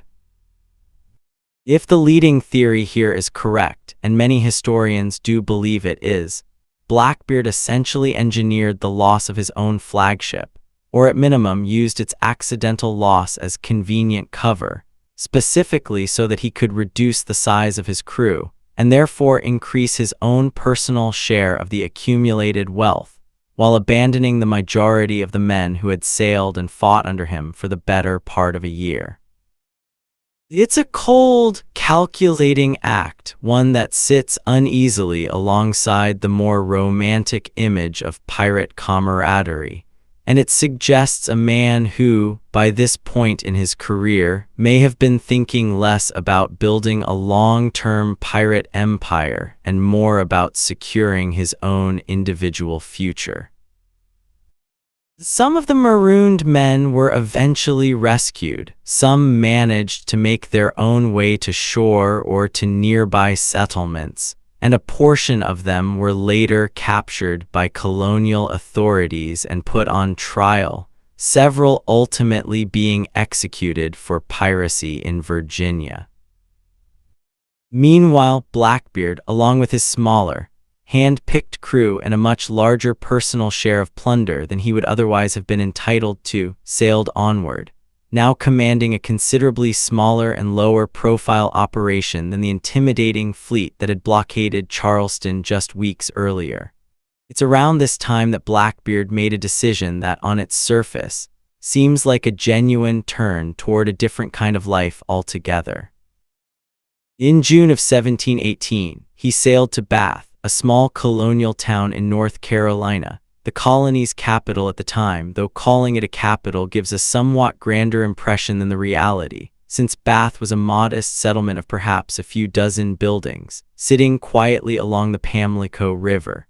And there he formally surrendered himself to the royal governor of North Carolina, a man named Charles Eden, and accepted a king's pardon. I want to explain what this pardon actually was, because it's an important piece of context for understanding this whole final chapter of Blackbeard's life. In September of 1717, King George I of Great Britain had issued a formal proclamation offering pardons to any pirate who surrendered to colonial authorities before a certain deadline, initially set for September of 1718, later extended somewhat. This was a genuine, serious policy effort by the British Crown to deal with the piracy crisis that had exploded in the years following the end of Queen Anne's War, an acknowledgement, in its own way, that the problem had grown too large to simply solve through naval force alone, and that offering amnesty to pirates willing to give up the profession entirely might prove a more efficient path back toward order and safe shipping lanes. Many pirates did take advantage of this pardon, at least initially, and Blackbeard was among them. Let's imagine this scene for a moment, because it's a genuinely interesting and somewhat surreal image to sit with. The most feared pirate captain in the Atlantic world, the man whose smoking beard and reputation for calm menace had terrorized shipping lanes from the Caribbean to the Carolinas, walking into a small colonial governor's modest wooden house in a sleepy river town, and formally surrendering, accepting a pardon, and at least on paper, becoming a law-abiding subject of the crown once again. And here's where the story gets genuinely strange, and where the honest historical record and the neat, tidy narrative we might want to tell start to pull apart from each other. Blackbeard didn't simply retire quietly into obscurity after accepting his pardon. He settled in the Bath area, and there's reasonably strong evidence that he married a local woman during this period, though the details here, like so much else in this story, are somewhat murky and disputed among historians.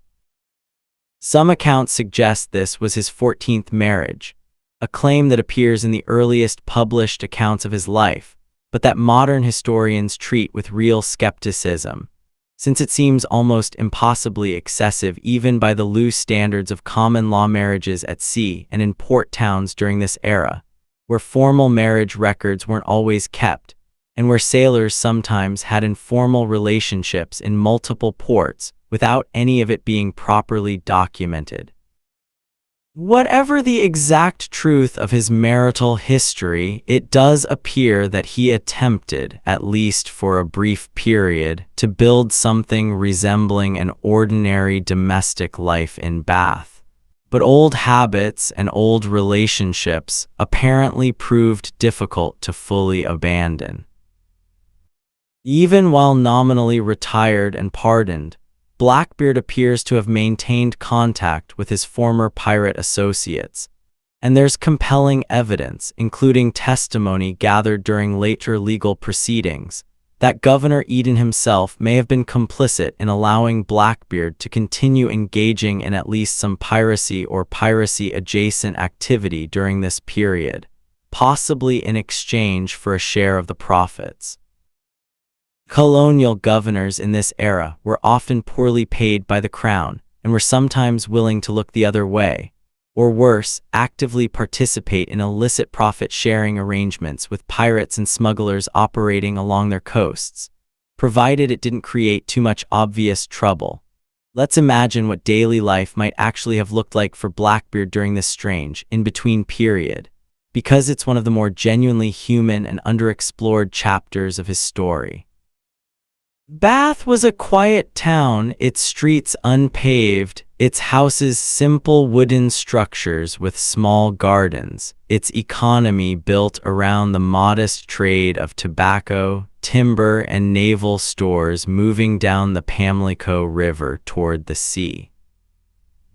Imagine Blackbeard, this enormous, wild-bearded figure whose name had spread fear throughout the entire Atlantic seaboard, now walking these quiet dirt streets, perhaps nodding to neighbors, perhaps attending church on a Sunday morning alongside ordinary farmers and tradesmen, his fine plundered clothing perhaps standing out somewhat against the more modest homespun garments of the local residents.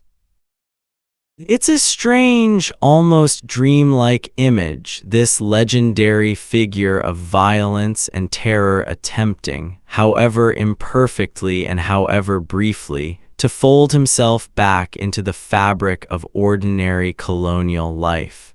It didn't last. Whether because the quiet domesticity of Bath simply couldn't hold his attention, or because the financial pressures of maintaining any kind of lifestyle proved too tempting to resist, or perhaps because Governor Eden's own complicity gave him a false sense of security, Blackbeard soon returned to the water, and to piracy, using a nearby stretch of coastline called Ocracoke Inlet as his base of operations, a place he apparently knew well and trusted for its shallow, difficult waters that made pursuit by larger naval vessels genuinely dangerous. And it's at Ocracoke in the final weeks of his life that our story now turns toward a governor in a neighboring colony who had grown deeply frustrated with what he saw as North Carolina's failure or unwillingness to deal with the pirate in its midst, and toward a young Royal Navy lieutenant who would sail into history alongside the man he was sent to kill. The shape of the Outer Banks. I want to pause here for a little while and talk about the geography of this particular stretch of North Carolina coastline, because it matters more to this story than almost any other single physical detail, and it rarely gets the attention it deserves. Understanding the Outer Banks properly helps explain almost everything about why Blackbeard chose this specific place to make his final base of operations, and why Maynard's pursuit of him was so genuinely difficult and dangerous.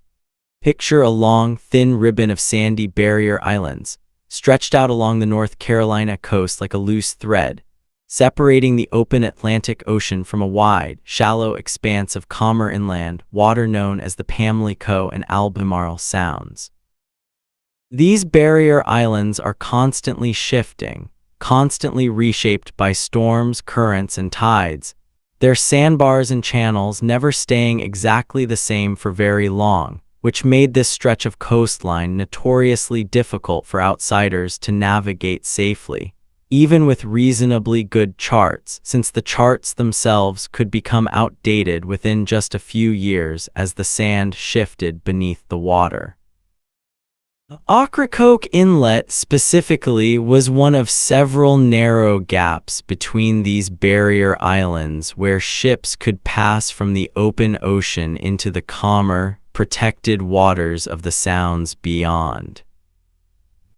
Imagine sailing toward this inlet from the open Atlantic, the water beneath your hull growing gradually shallower and more unpredictable, sandbars lurking just beneath the surface, sometimes visible as a subtle change in the water's color, sometimes not visible at all until your ship had already run aground upon them.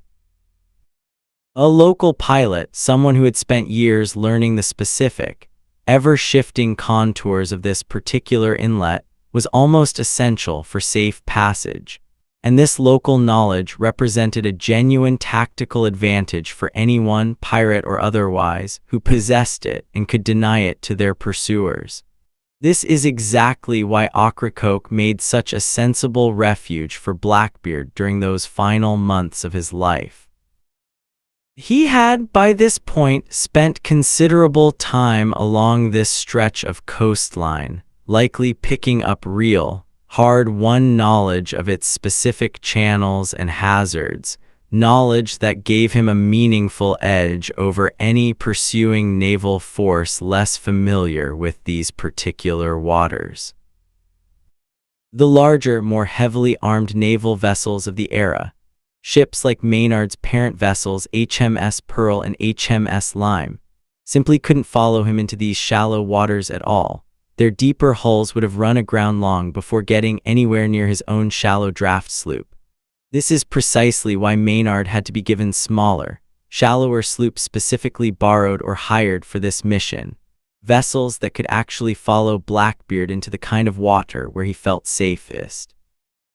Beyond the purely tactical advantages, I want you to imagine what this landscape would have actually looked and felt like, because it's strikingly different from the busy port cities we've spent most of this story inside. The Outer Banks in this era were sparsely populated, wild, windswept places, covered in tough, low grasses and scattered live oak trees bent permanently sideways by the constant ocean wind. Wild horses descended from Spanish stock brought over centuries earlier by early explorers and colonizers roamed some of these islands even then, much as their descendants still do today. The air would have carried a different quality than a busy harbor town, less of the tar and cargo smell of commercial shipping, more of pure salt marsh, the mineral tang of exposed mudflats at low tide, the cry of gulls and terns constantly wheeling overhead, and at night an almost complete darkness broken only by starlight and the occasional lantern aboard an anchored ship, since there were no towns of any real size nearby to cast even the faintest glow of artificial light against the horizon. For Blackbeard, a man who had spent his final active years constructing an elaborate, theatrical persona of urban terror, blockading busy ports and issuing demands to colonial governors, there's something quietly poignant about imagining his final months spent largely in this kind of remote, sparsely populated, wind-scoured landscape, closer in feeling to true wilderness than to any of the crowded, bustling ports that had defined so much of his earlier career. Whether this represented a genuine desire for a quieter, less conspicuous existence, or simply cold, practical calculation about where he could most safely continue his activities beyond the reach of colonial authority, we can't say for certain. But it's worth holding this image in mind as we move toward the final events of his life. This shift from the crowded chaos of Charleston Harbor to the wide-open, wind-swept, nearly empty waters of Ocracoke, a landscape that feels, in its own way, like it was already quietly preparing the stage for the story's ending.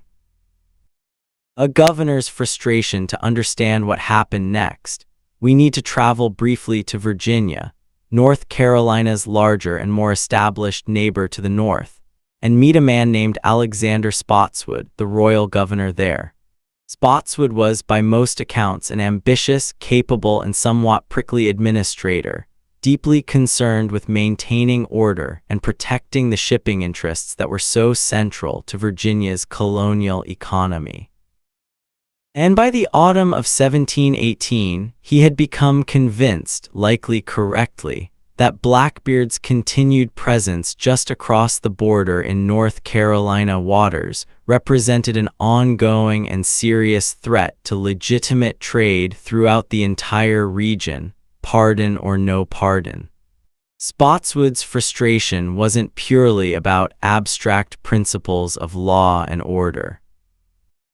Virginia's merchants were reportedly losing business and facing rising insurance costs due to the persistent danger Blackbeard posed to shipping along the Carolina and Virginia coasts, even during his supposedly retired period. And Spotswood harbored real suspicion, likely well-founded, that North Carolina's Governor Eden was either turning a blind eye to Blackbeard's continued activities or actively profiting from them, which meant that any hope of North Carolina's own colonial government dealing with the problem through legitimate means was probably futile. Faced with this situation, Spotswood made a bold, and in some legal respects, genuinely questionable decision. He authorized a military expedition to travel into North Carolina waters, technically outside his own colony's jurisdiction, specifically to hunt down and eliminate Blackbeard. This was, strictly speaking, an overreach of his authority as governor of Virginia, since Ocracoke Inlet lay within North Carolina's territory, not Virginia's. But Spotswood seems to have calculated, correctly as it turned out, that the practical benefits of removing this persistent threat would outweigh any diplomatic awkwardness that might follow from technically violating another colony's jurisdiction. To lead this expedition, Spotswood turned to a Royal Navy officer named Robert Maynard, a lieutenant serving aboard one of two naval vessels stationed in Virginia waters at the time, HMS Pearl and HMS Lime. Maynard was given command of two smaller, shallow draft sloops, hired specifically for this mission because the larger naval vessels themselves couldn't safely navigate the shallow, treacherous waters around Ocracoke Inlet, where Blackbeard was known to be anchored. These sloops were named the Ranger and the Jane, and Maynard was given a crew drawn from the two larger naval ships, along with clear instructions to hunt down Blackbeard and either capture or kill him. I want you to imagine Maynard for a moment, because his side of this story deserves just as much careful attention as Blackbeard's, even though history has remembered him far less vividly. He was, by all accounts, a competent and dutiful naval officer, not a particularly famous or celebrated figure before this expedition, simply a lieutenant given a difficult and dangerous assignment. He would have understood exactly what he was sailing toward, a heavily armed and famously ruthless pirate captain with years of combat experience, operating in waters that Maynard himself likely knew far less intimately than Blackbeard did. This wasn't a mission with guaranteed success. It was, in a very real sense, a gamble with Maynard's own life and the lives of every sailor under his command. The expedition set out from Virginia in mid-November of 1718, sailing south along the coast toward Ocracoke Inlet. Maynard had gathered what intelligence he could about Blackbeard's location and the layout of the inlet itself, though the shifting sandbars and shallow channels of this stretch of coast meant that even the best available charts couldn't be fully trusted, and much of the actual navigation would depend on careful, cautious sounding of the water depth as they approached, and on whatever local knowledge his crew could muster. Let's imagine the scene as Maynard's small flotilla approached Ocracoke on the evening of November the 21st, 1718. The two sloops moved cautiously through unfamiliar water, crews taking soundings constantly with weighted lines to check the depth beneath them, wary of running aground themselves in the same way Blackbeard's own flagship had run aground months earlier at Beaufort Inlet.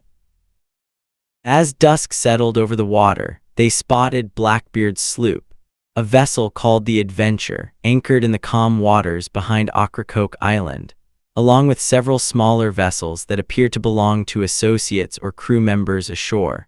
Both sides, it seems, understood immediately what this encounter meant, and both sides spent that final evening preparing in their own ways for what was almost certainly going to be a violent confrontation the following morning.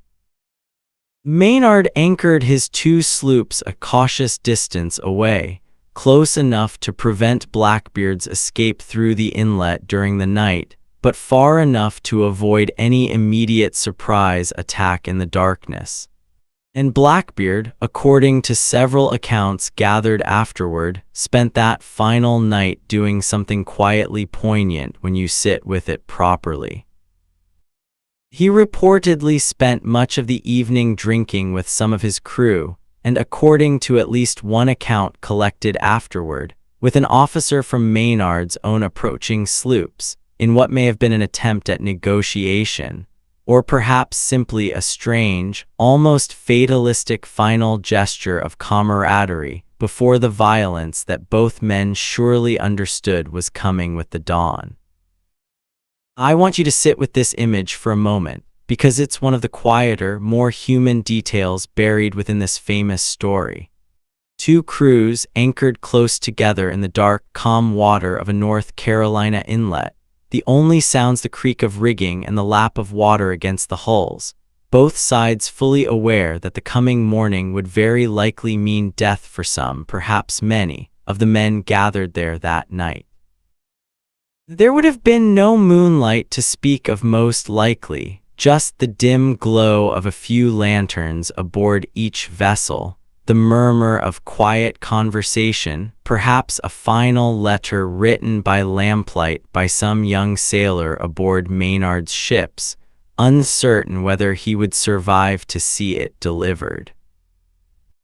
It's a strange, still moment to imagine, suspended right at the edge of one of the most famous confrontations in the entire history of piracy, and it's worth remembering that for every man gathered on that water that night, whatever his loyalties, this wasn't legend yet. It was simply the frightening, uncertain present, with no guarantee of how the story would end. By the time the sun rose the next morning, both sides had made their final preparations, and the waters of Ocracoke Inlet, calm and gray in the early autumn light, were about to become the setting for the final chapter of Blackbeard's remarkable, strange, and often misunderstood life. Let's go there now and watch carefully and without rushing exactly what happened on that quiet morning in November of 1718. The beliefs sailors carried with them. Before we go into that final morning, I want to spend a little time on something that shaped the inner lives of nearly every sailor in this story, whether pirate, naval officer, or merchant seaman, and that rarely gets mentioned at all in most retellings. The sea in this era was still a place of genuine mystery and genuine terror in ways that are hard for us to fully appreciate today, when satellites track storms from space and radios connect ships instantly to shore. The sailors of the early 1700s navigated an ocean that could still, without warning, simply swallow a ship whole, leaving no trace and no explanation, and this uncertainty gave rise to a rich, deeply held world of maritime superstition that shaped daily behavior aboard nearly every vessel of this period, pirate crews very much included.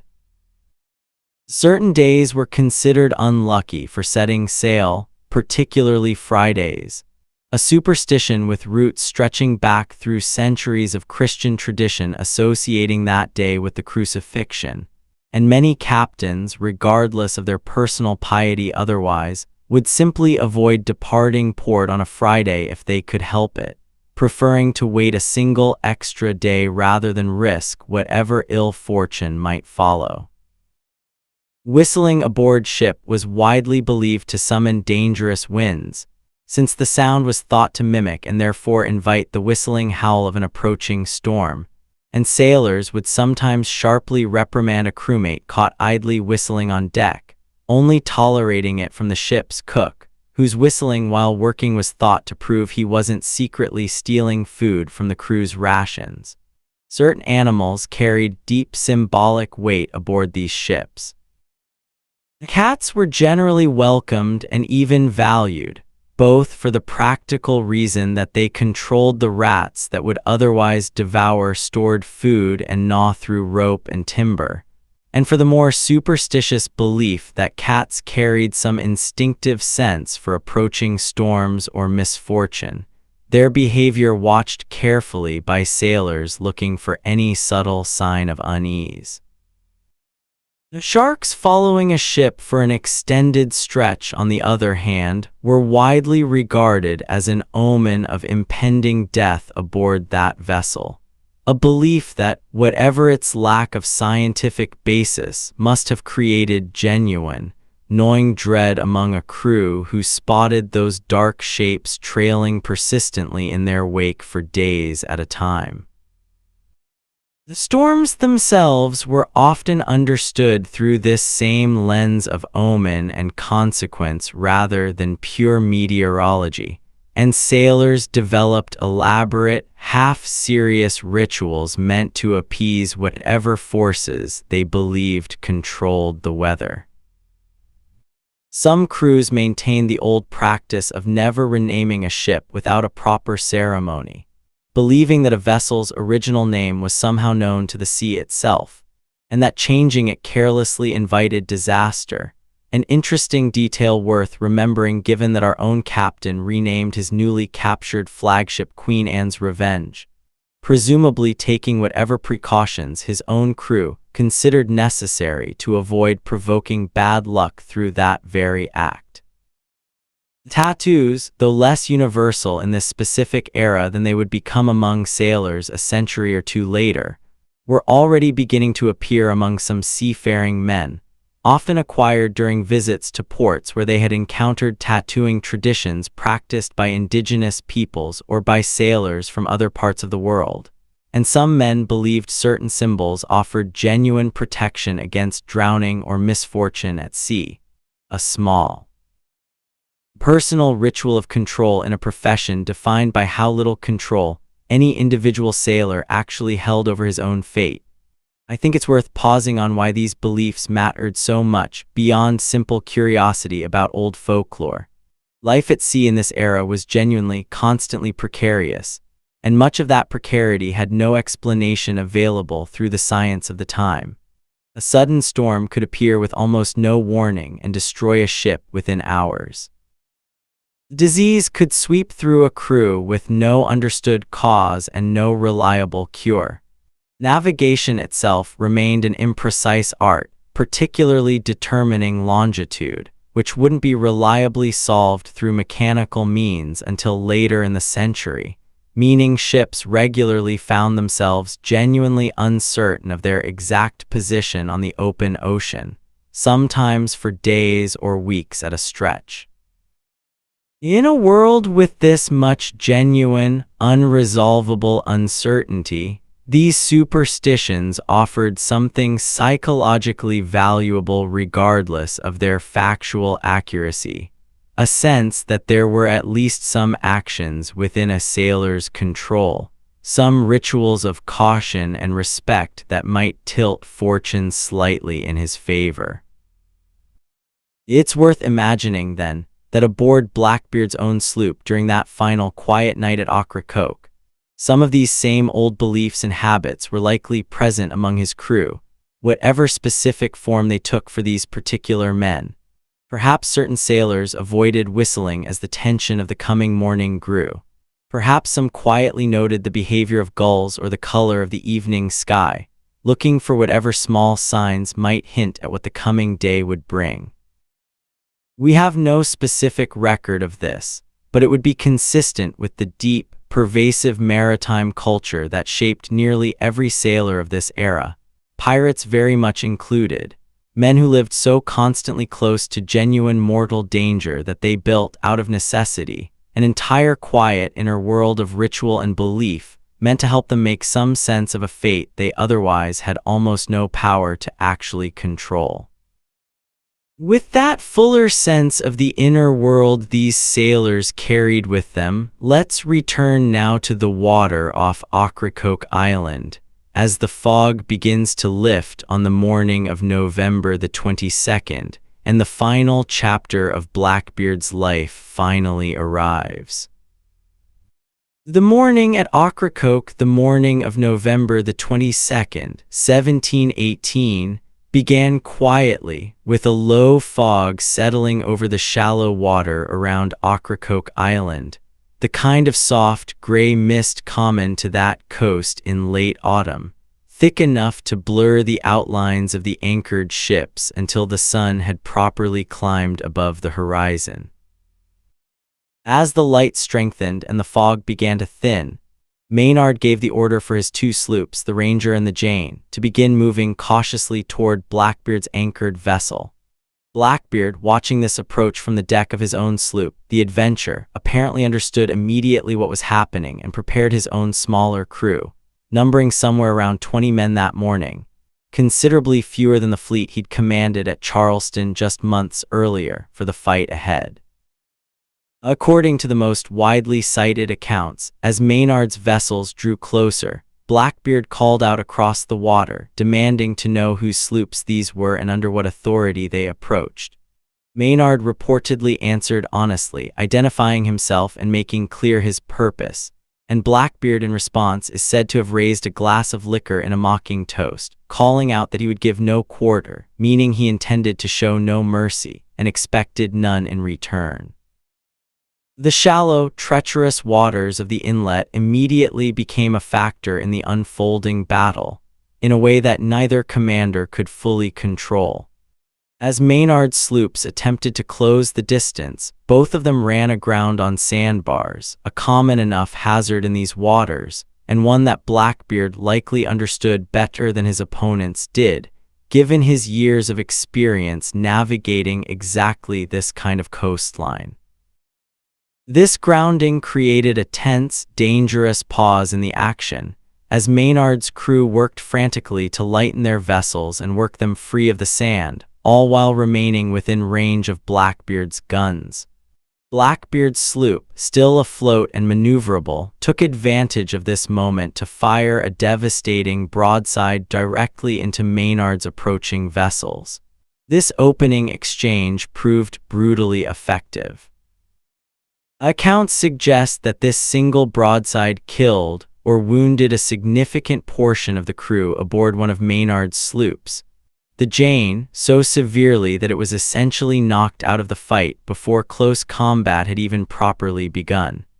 It's worth pausing on this moment, because it illustrates something important about naval combat in this era that often gets lost in the more romanticized retellings. A well-placed broadside from even a modestly armed sloop could inflict catastrophic casualties in an instant, tearing through wooden hulls and human bodies alike with iron shot and scattered grape shot. And much of the actual violence and death in these encounters happened not in dramatic sword fighting, but in these brief, devastating exchanges of cannon fire, over almost before anyone fully registered what had happened. With one of his two sloops effectively disabled, Maynard pressed forward with the Ranger, and here the accounts describe a moment of real tactical cunning from the naval lieutenant, a decision that would prove absolutely decisive in the fight to come.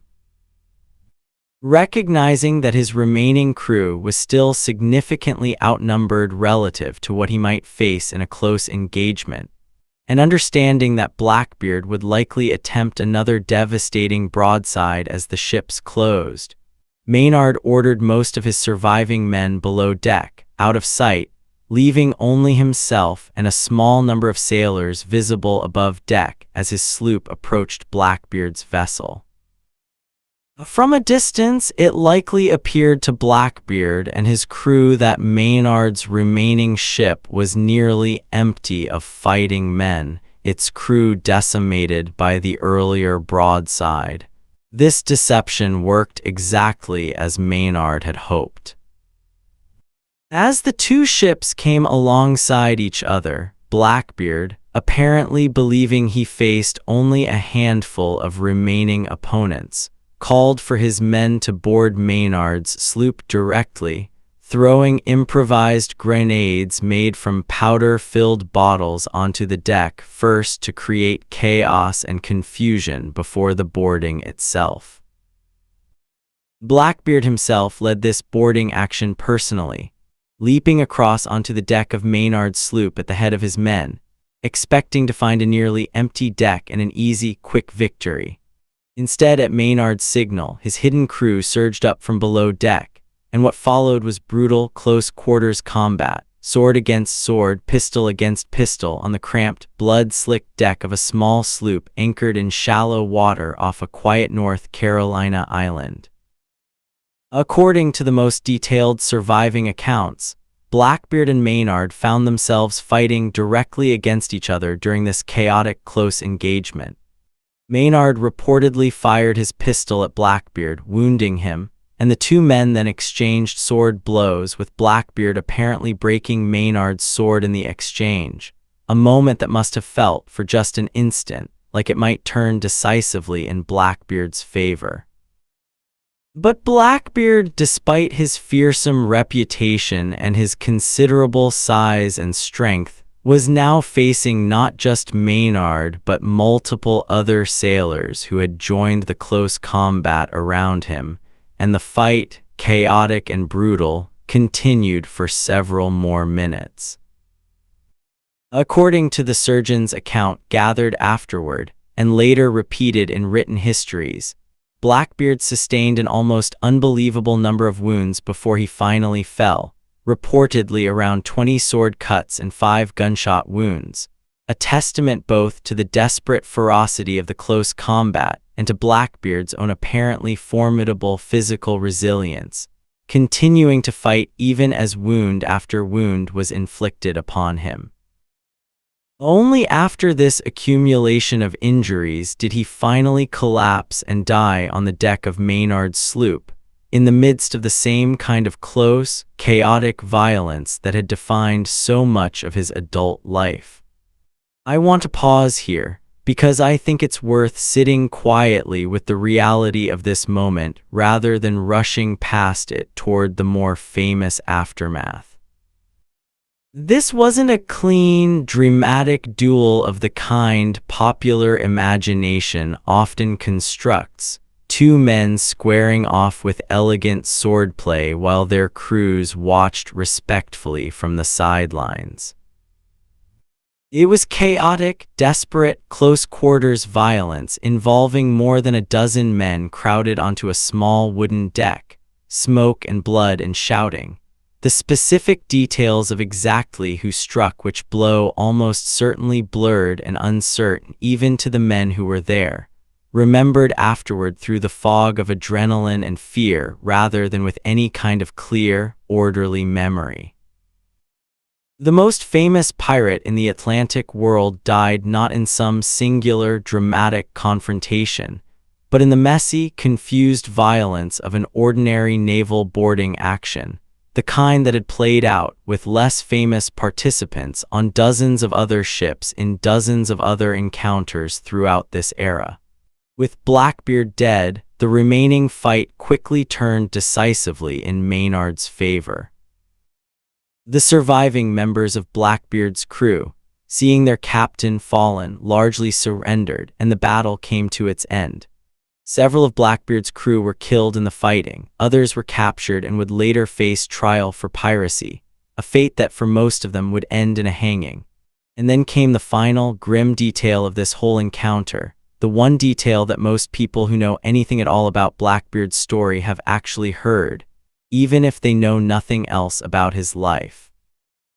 Maynard ordered Blackbeard's head severed from his body and hung from the bowsprit of his sloop, a grim trophy meant to serve as undeniable proof of the pirate's death, both for Maynard's own eventual reward and recognition, and as a stark, public warning to any other pirates who might consider continuing to operate along the American coast. According to some accounts, Blackbeard's headless body was thrown overboard into the water of the inlet, and a persistent, almost certainly embellished legend later claimed that the body swam several times around the ship before finally sinking. A piece of pure folklore that tells you more about how quickly this man was already becoming legend in the popular imagination than it tells you anything about actual physical reality. Maynard sailed back toward Virginia with Blackbeard's severed head displayed from his ship's bowsprit, and there is a persistent local tradition, though not something that can be definitively confirmed through surviving records, that the head was later displayed on a stake at the mouth of the Hampton River in Virginia, at a point that some local histories still refer to today as Blackbeard's Point. A grim landmark meant to serve as a lasting warning to anyone entering or leaving that busy stretch of colonial waterway. Let's sit quietly with this ending for just a moment before we move forward into what came after, because I think there's something genuinely worth reflecting on here.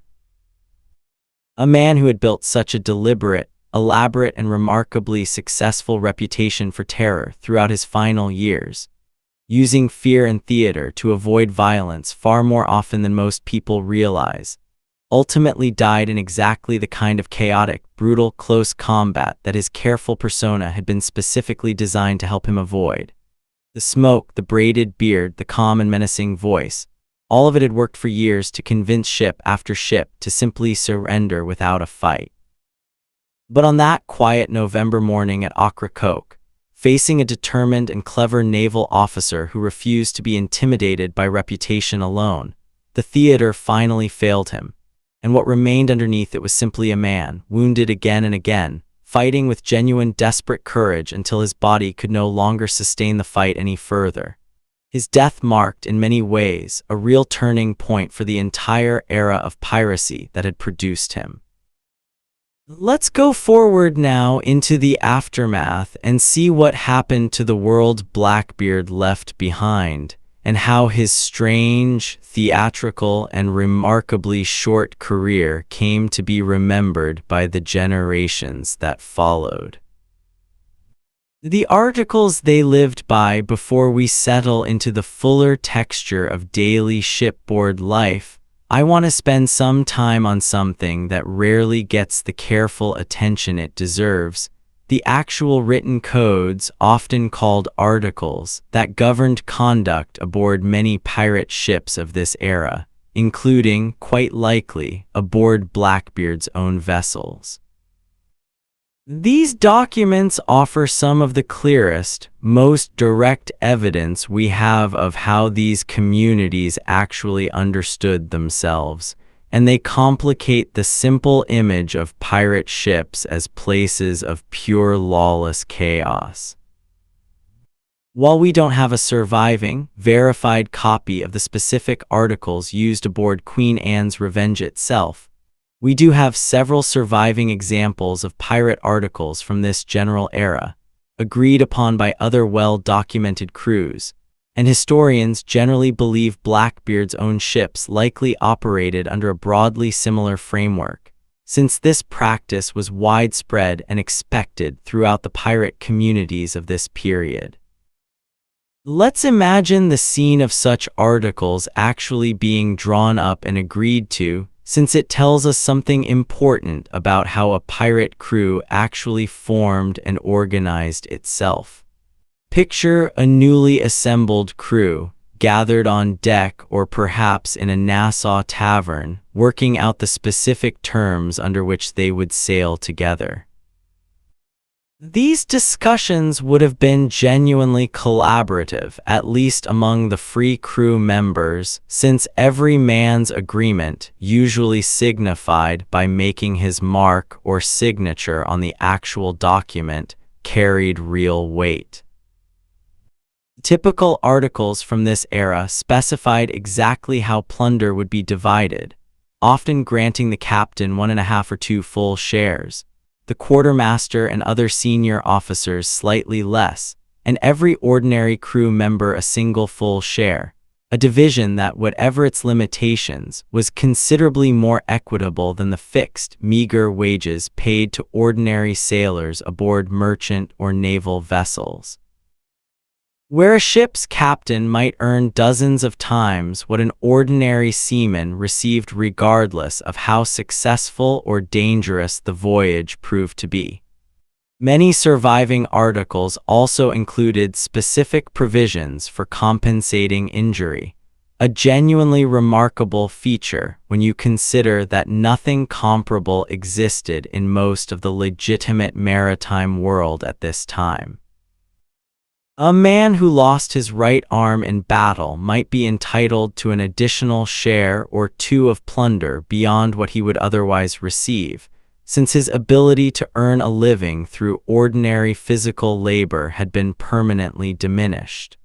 Loss of a leg, an eye, or a hand carried similarly specific compensations in many of these documents. This wasn't simple charity or sentiment. It reflected a genuinely practical understanding that men risking severe injury in combat deserved some real material consideration for that risk, an idea that wouldn't become standard practice in most legitimate industries for well over another century.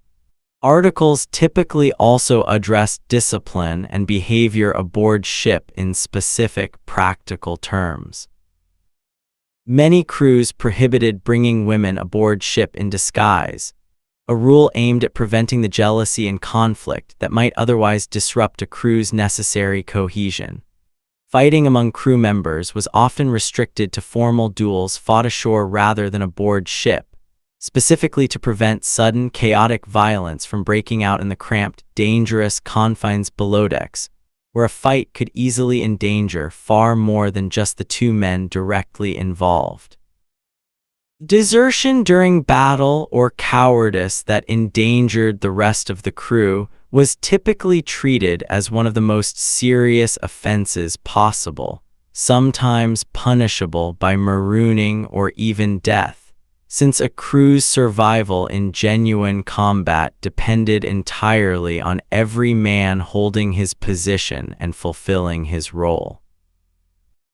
Gambling for money was frequently restricted specifically because unpaid gambling debts had a well-documented tendency to escalate into exactly the kind of violent, personal disputes that could tear a crew apart from the inside, a danger far more threatening to a pirate ship's actual survival than any single naval patrol, since a divided, mistrustful crew could fail catastrophically at the worst possible moment during an actual engagement. And many articles specified strict rules about the handling of lit candles or open flame below decks after a certain hour, a genuinely serious safety concern aboard a wooden ship loaded with gunpowder, where a single careless spark could result in a catastrophic explosion killing everyone aboard within seconds. What I find most striking about these documents, when you actually sit with them carefully, is how thoroughly practical and how genuinely thoughtful they are. Clearly the product of men who understood, through hard experience, exactly what kinds of behavior threatened a crew's collective survival, and who built specific, deliberate rules to prevent those particular dangers. This wasn't romantic idealism about pirate brotherhood, though there may have been real elements of genuine camaraderie involved too. It was cold, practical risk management, developed by men whose lives depended on getting these particular details right, since a poorly disciplined, badly organized crew was far more likely to die from their own internal chaos than from any external enemy. It's worth remembering, too, that these articles were entered into voluntarily, at least by the free men who joined a pirate crew of their own accord, which stands in genuine contrast to service aboard a Royal Navy vessel, where a sailor pressed into service against his will had no say whatsoever in the conditions of his employment, and could be flogged, imprisoned, or even executed for offenses that a pirate crew's own articles might have treated far more leniently, or not addressed as an offense at all. This doesn't mean pirate life was some kind of utopia, since it clearly wasn't, built as it was on theft and often real violence toward others.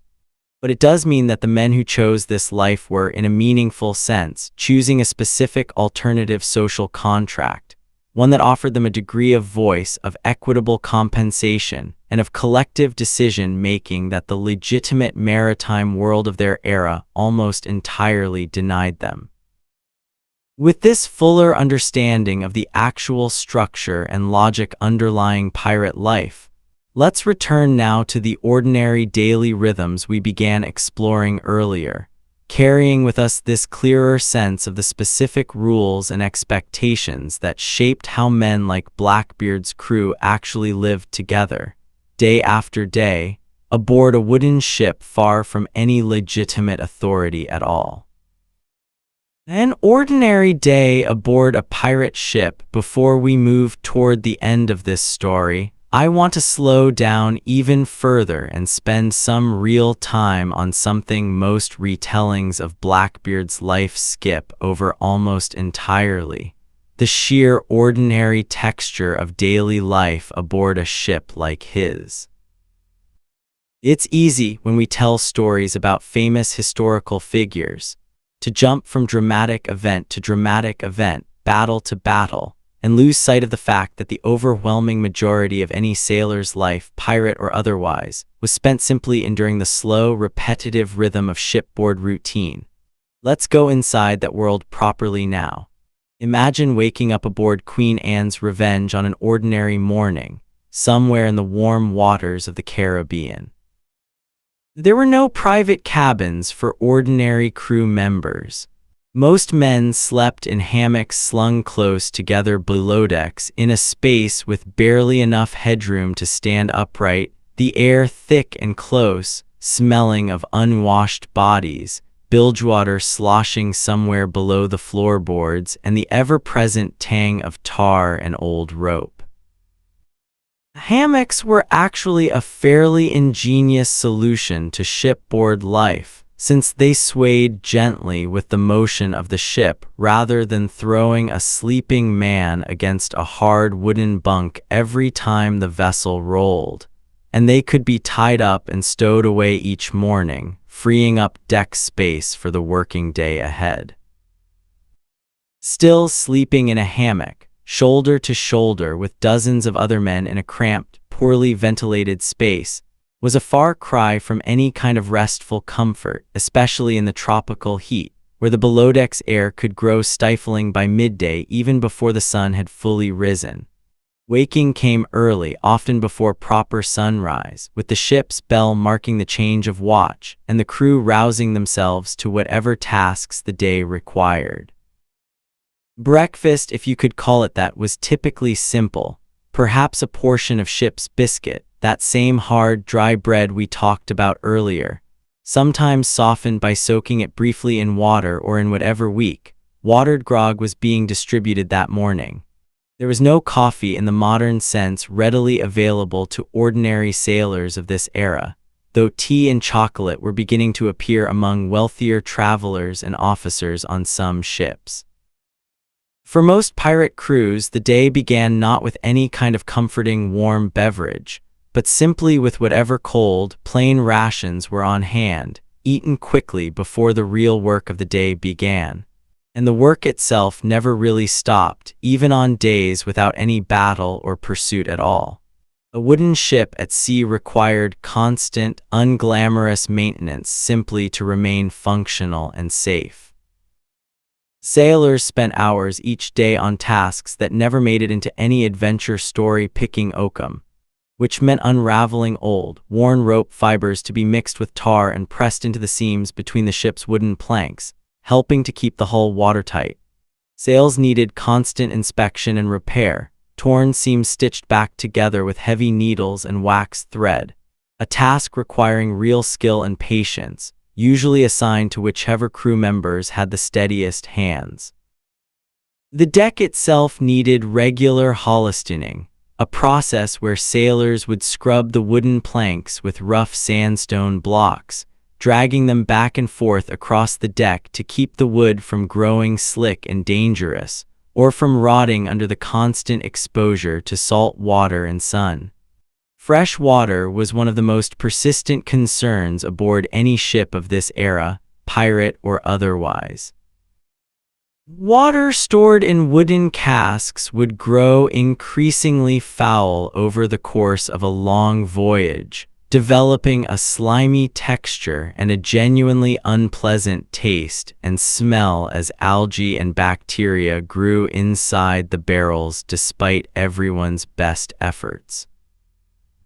Sailors often disguised this unpleasant taste by mixing their water ration with rum, which is part of why grog, a mixture of watered rum, became such a standard part of shipboard life, not purely for the pleasure of drinking, though that was certainly part of it, but as a practical necessity for making otherwise barely drinkable water tolerable. When a ship could put in at a friendly island or a quiet stretch of uninhabited coastline, refilling water casks from a freshwater stream was always a priority, and the relief of finally tasting clean, cold, fresh water again after weeks of foul shipboard supply must have been one of the small, genuine pleasures of an otherwise hard existence. Let's think for a moment about clothing, because it's another detail that tends to get flattened into cartoonish imagery in popular imagination. The tricorn hats and puffy sleeves of costume shop pirate outfits. In reality, most ordinary pirate crew members, much like ordinary sailors throughout this era, wore fairly simple, practical clothing suited to hard physical work in a marine environment. Loose canvas or linen trousers, often cut short at the calf to avoid getting tangled in rigging or soaked through when working near the water. Simple linen or wool shirts, sometimes barely more than a loose smock. Bare feet were actually quite common while working on deck, since bare skin often provided better grip on wet, slanted wooden surfaces than the leather shoes of the era, which had little in the way of proper tread. Wide-brimmed hats offered some protection from the relentless tropical sun. And when successful captures brought in finer captured clothing, silk waistcoats, embroidered coats, buckled shoes, ordinary pirates would sometimes wear these plundered luxuries proudly, creating the genuinely striking and somewhat absurd image of hardened, weathered sailors dressed in the fine, incongruous clothing of wealthy merchants and gentlemen they had recently robbed. Medical care aboard ship, which we touched on briefly during the Charleston blockade story, deserves a bit more attention here too, because it shaped daily life in ways that are easy to overlook. Injuries were common and often severe: rope burns, crushed fingers from heavy cargo or rigging accidents, falls from the rigging that could result in broken bones or worse, and of course the ever-present risk of injury or death during actual combat. Ship surgeons, when a crew was fortunate enough to have one, possessed only the crude medical knowledge available at the time, which meant amputation was often the only real treatment for a severely wounded limb, performed without anesthesia beyond perhaps a large dose of rum, using saws and knives that, however carefully cleaned, offered no real protection against the infections that killed many patients in the days and weeks following even a technically successful surgery. Scurvy, caused by prolonged vitamin C deficiency during long stretches without fresh fruit or vegetables, was a constant, creeping danger causing bleeding gums, loosened teeth, exhaustion, and eventually death if a ship went too long without making landfall somewhere it could resupply with fresh food. Entertainment and small comforts, when they existed at all, tended to be simple and communal. Music was genuinely important aboard many ships of this era, and pirate crews were no exception. A fiddle or a small drum, if a crew happened to include someone who could play one, provided rhythm for hauling heavy ropes together, turning hard physical labor into something with a shared, almost musical cadence, and also provided entertainment during rare quiet evenings. Men gathered on deck under the stars, singing familiar songs from home, sharing stories, gambling with cards or dice for small stakes. Since larger gambling was often restricted by a ship's articles to prevent violent disputes over debts among crew members who would otherwise need to trust and rely on each other completely during moments of real danger. I want you to pause here for just a moment and think about how strange and layered this life actually was. These were men capable of genuine, calculated violence, men who had chosen an existence entirely outside the law, and yet the overwhelming majority of their days were filled with the same small, human concerns that occupied ordinary working sailors throughout this entire era. Worry about foul water and rotten food. The tedious, repetitive work of keeping a wooden ship from falling apart. The small pleasures taken where they could be found, a song in the evening, a decent meal after a successful capture, dry clothing after a storm had finally passed. It's this ordinary human texture, I think, that gets lost most easily in the retelling of famous historical figures. And it's worth remembering that Blackbeard himself, for all his theatrical menace and his carefully constructed reputation, spent the vast majority of his hours engaged in exactly this kind of unremarkable daily existence, not constantly locked in dramatic battle, but simply living, eating, sleeping, and working. The same as any other man of his era who happened to make his living on the water. With that quieter, more textured picture of daily shipboard life now settled in our minds, let's turn finally toward the aftermath of Blackbeard's death, and consider what his life and his end actually meant, both for the world he left behind and for the strange, persistent legend that would grow up around him in the centuries that followed. The men left behind before we turn to the broader legacy of Blackbeard's life and death, I want to spend a little time on the fate of the ordinary men who had sailed under him, because their stories, though far less famous, deserve to be remembered too, and they tell us something important about how this whole era of piracy actually came to its slow, grinding conclusion. Several of Blackbeard's crew members survived the battle at Ocracoke and were taken into custody, brought back to Virginia to face formal trial for piracy. Imagine what these men would have experienced in the weeks following their capture, held in the cramped, unsanitary conditions of a colonial jail, likely in Williamsburg, awaiting a legal proceeding whose outcome must have felt almost entirely predetermined. Colonial piracy trials of this era moved with a kind of grim efficiency, since the Crown had a strong interest in demonstrating swift, visible justice as a deterrent to other sailors who might otherwise consider a similar path. The trial itself would have followed a fairly standard format for the period, testimony given by surviving witnesses, including some of Maynard's own crew members, establishing that the accused men had indeed been present and had indeed participated in acts of piracy. Defense options available to the accused were genuinely limited. Some argued that they had been forced into piracy against their will, pressed into service by Blackbeard's crew after their own original merchant vessels had been captured, a defense that occasionally succeeded, since colonial authorities did generally recognize a meaningful legal distinction between a man who had voluntarily joined a pirate crew and one who had been coerced into service under threat of violence or death. Several of Blackbeard's crew members reportedly did secure acquittal on exactly these grounds, having successfully convinced the court that their participation had been involuntary. For most of the accused, though, the outcome was execution by hanging, a sentence carried out publicly, as was standard practice throughout this era, meant explicitly to serve as a visible deterrent to the broader community. Imagine the scene of such an execution in early colonial Virginia, a crowd gathering in the cool late autumn or early winter air, merchants and laborers and curious children alike, drawn by the grim spectacle of public justice being carried out against men who, until just weeks earlier, had sailed under the most feared pirate captain in the Atlantic world.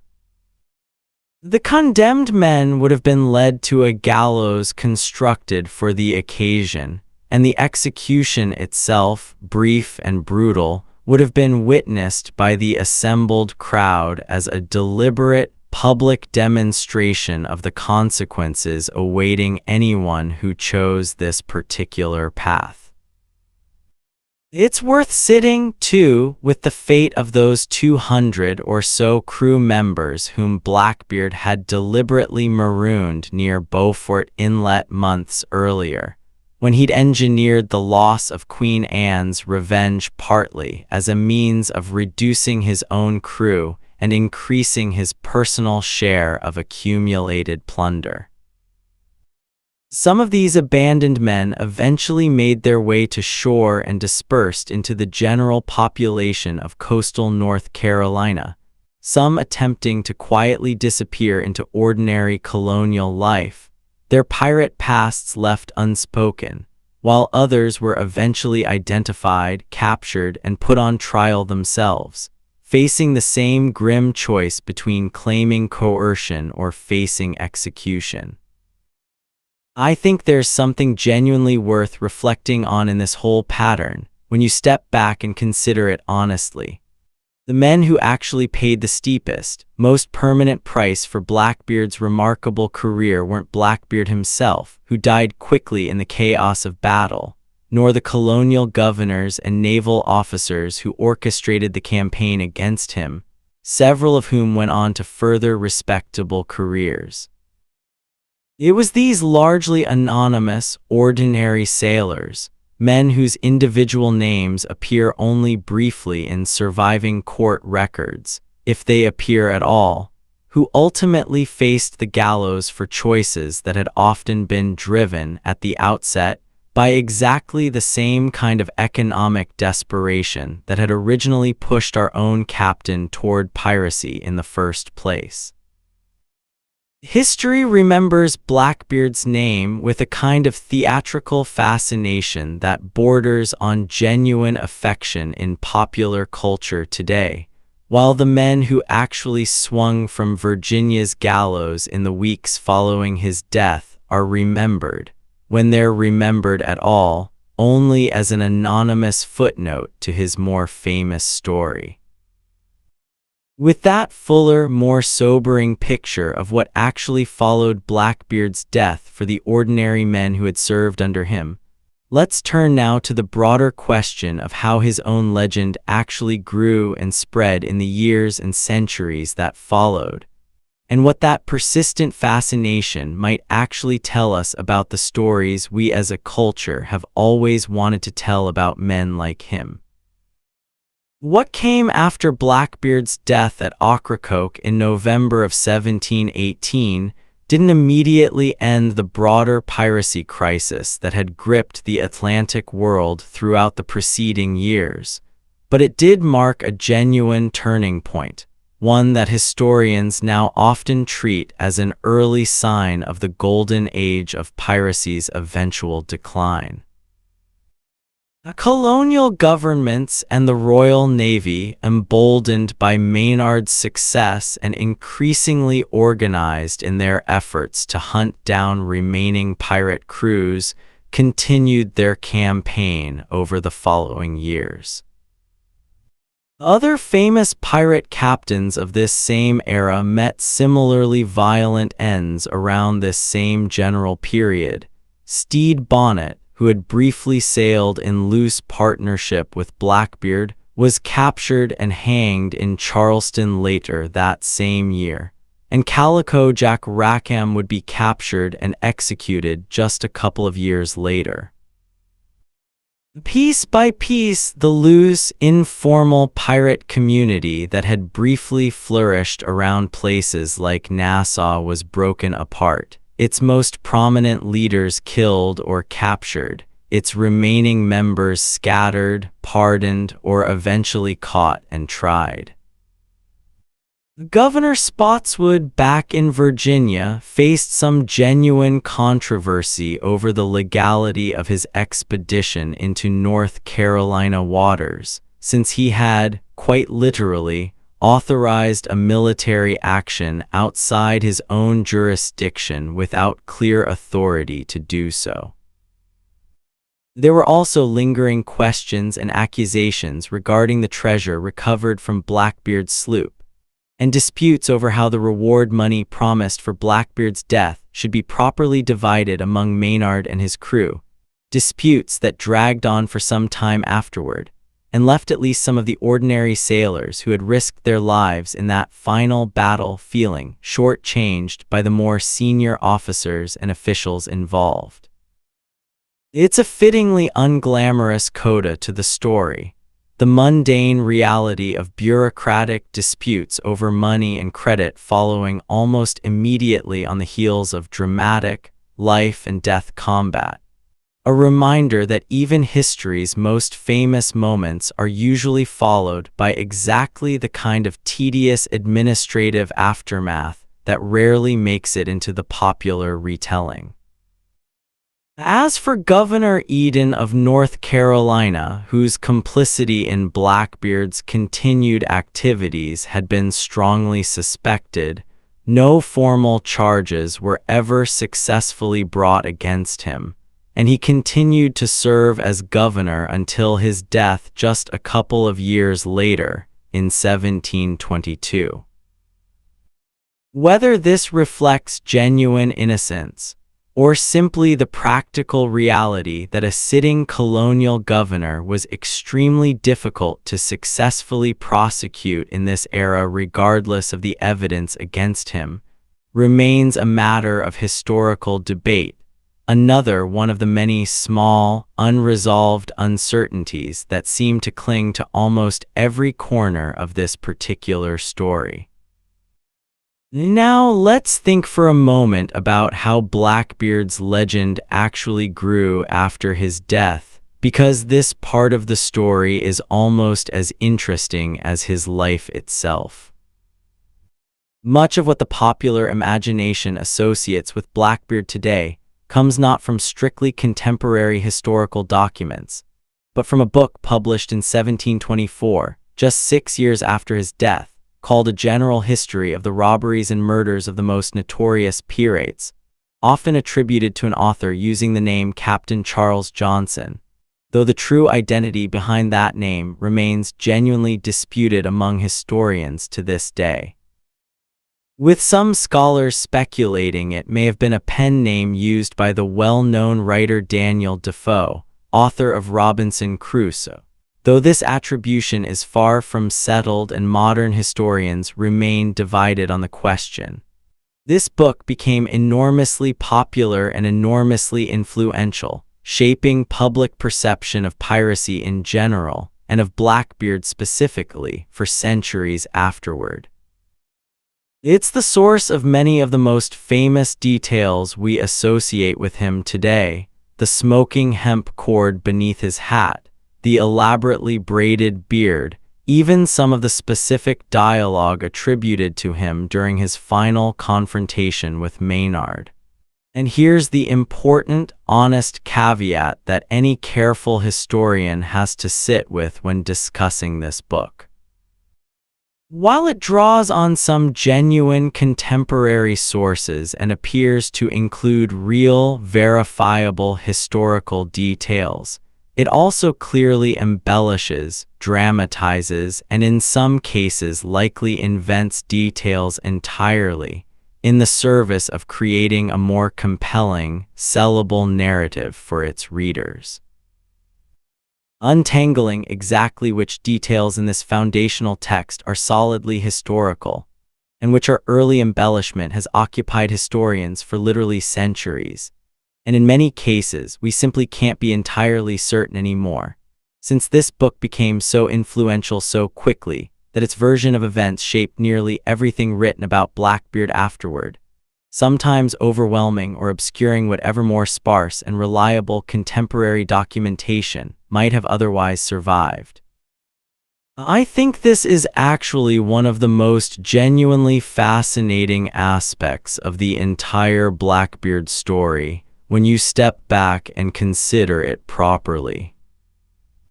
We are, in a very real sense, dealing with one of history's earliest and most successful examples of a kind of viral, sensationalized true crime narrative, published just years after the actual events, by an author whose true identity remains uncertain, drawing on some genuine facts but almost certainly embellishing and dramatizing significant portions of the story in service of selling books to an eager reading public.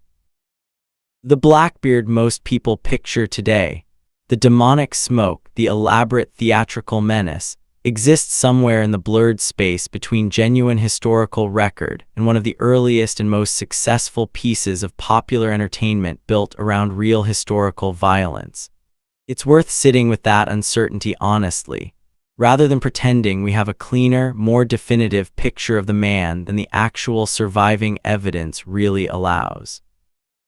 What we can say with real confidence, drawing on the more reliable contemporary sources that do survive, court records, official colonial correspondence, contemporary newspaper accounts, and the physical evidence eventually recovered from what is now believed to be the wreck of Queen Anne's Revenge itself, discovered off the coast of Beaufort, North Carolina in 1996, and studied extensively by archaeologists and historians ever since, is that Blackbeard was a genuinely skilled sailor and naval tactician, a man who understood the psychology of intimidation with real sophistication, who generally preferred the appearance of overwhelming, terrifying force to the actual cost and risk of real violence whenever the two paths could achieve the same practical result, and who nonetheless proved entirely capable of real brutality and cold calculation when circumstances called for it. As we saw in his treatment of his own marooned crew at Beaufort Inlet, he was neither the purely bloodthirsty monster of popular caricature nor some kind of secretly noble outlaw hero. He was, in the end, a genuinely complicated historical figure, shaped by the specific economic and political pressures of his particular moment in history, a man who built a remarkable and terrifying reputation through equal parts genuine skill and deliberate theater, and who ultimately died a violent, chaotic death not so different from the deaths he had spent years carefully avoiding through the careful cultivation of fear itself. The wreck site off Beaufort has, in recent decades, given historians and archaeologists a genuinely remarkable window into the physical reality of Blackbeard's world, in a way that written records alone never could. Cannons, anchors, navigational instruments, medical equipment, even fragments of the wine bottles and everyday objects that would have surrounded his crew during their daily lives, all recovered carefully from the seabed and studied in painstaking detail.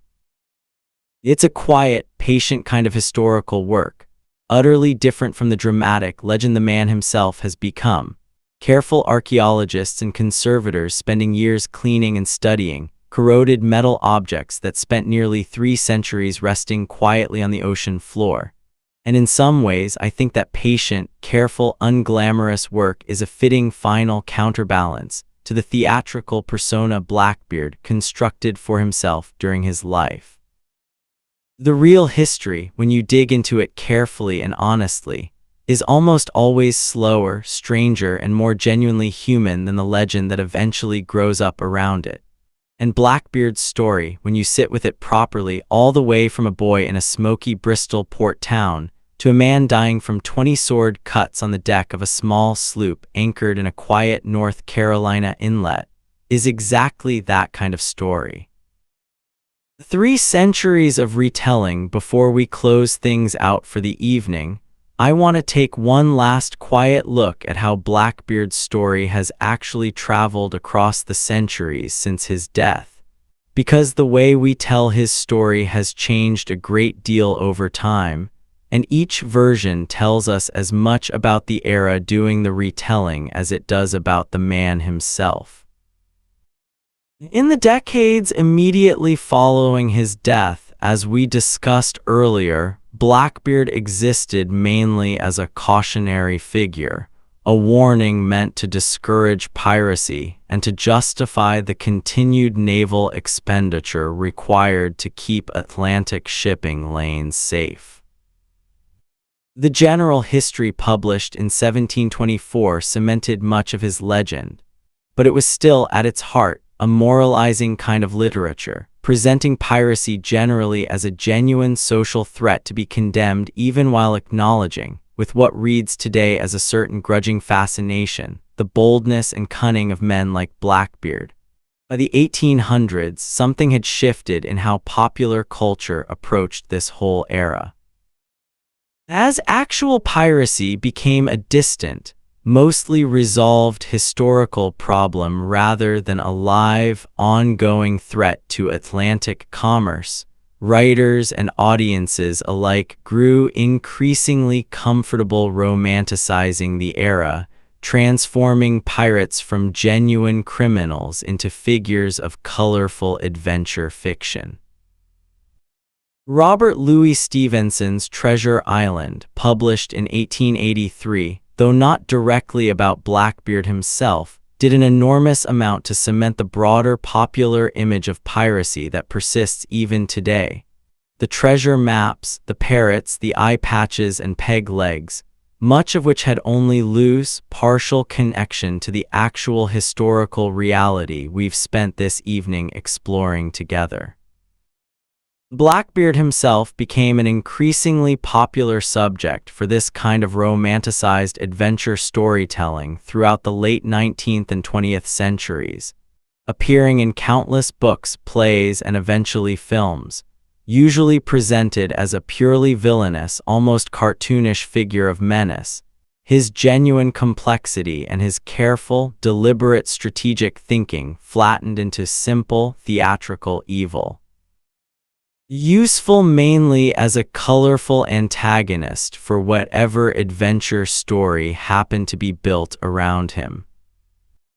It wasn't really until the latter half of the 20th century, and especially following the discovery of what is believed to be the wreck of Queen Anne's Revenge in 1996, that serious historical scholarship began working to recover a more careful, more genuinely complicated picture of who Blackbeard actually was, separate from centuries of accumulated legend and dramatic embellishment. This underwater archaeological work, still ongoing even today off the coast of Beaufort, has slowly, patiently added real physical evidence to a story that had, for a very long time, existed mostly in the realm of second-hand written accounts and popular imagination.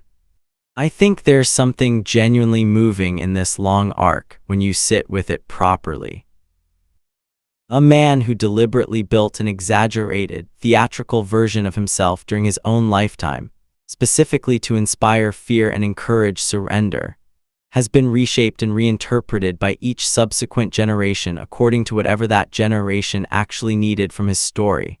A moral warning in the 1720s, a colorful adventure hero in the 19th century, and now in our own era, an opportunity for careful, patient historical and archaeological work that tries, as best the surviving evidence allows, to recover something closer to the actual complicated human being underneath 300 years of accumulated myth. And that, I think, is really the honest, quiet truth sitting at the very center of tonight's whole story.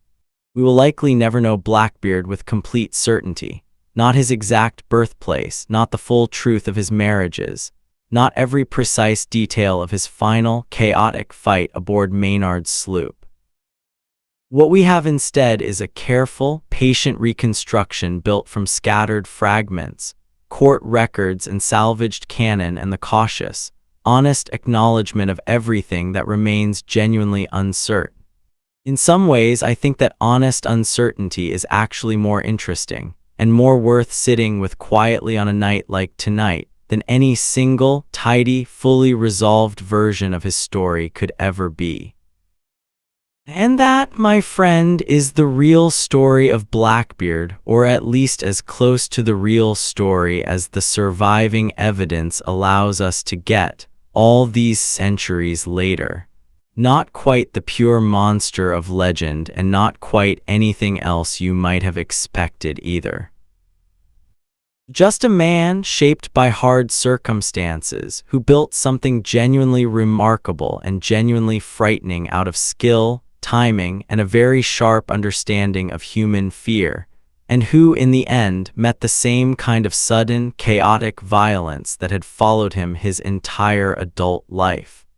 If you're still here with me, wherever you're listening from tonight, I'd love to know. Go ahead and drop a comment down below and let me know what city or what country you're settling in from this evening and what time it is right where you are. I always love reading through those in the morning, seeing this whole scattered map of quiet rooms and porches and beds where people were drifting off together to the same slow story. If your eyes are getting heavy right now, that's exactly where I want you to be. And if you enjoyed spending this time with me tonight, and if you'd like more of these long, calm, quiet dives into the corners of history that most people never slow down enough to really explore, I'd be really grateful if you hit that subscribe button before you drift off. It genuinely helps this little channel keep going, and it means more nights like this one, more forgotten lives and strange, half-remembered stories pulled back out into the light just long enough to keep you company until you fall asleep. Thank you for spending these hours with me tonight. Rest well wherever you are. I'll see you next time.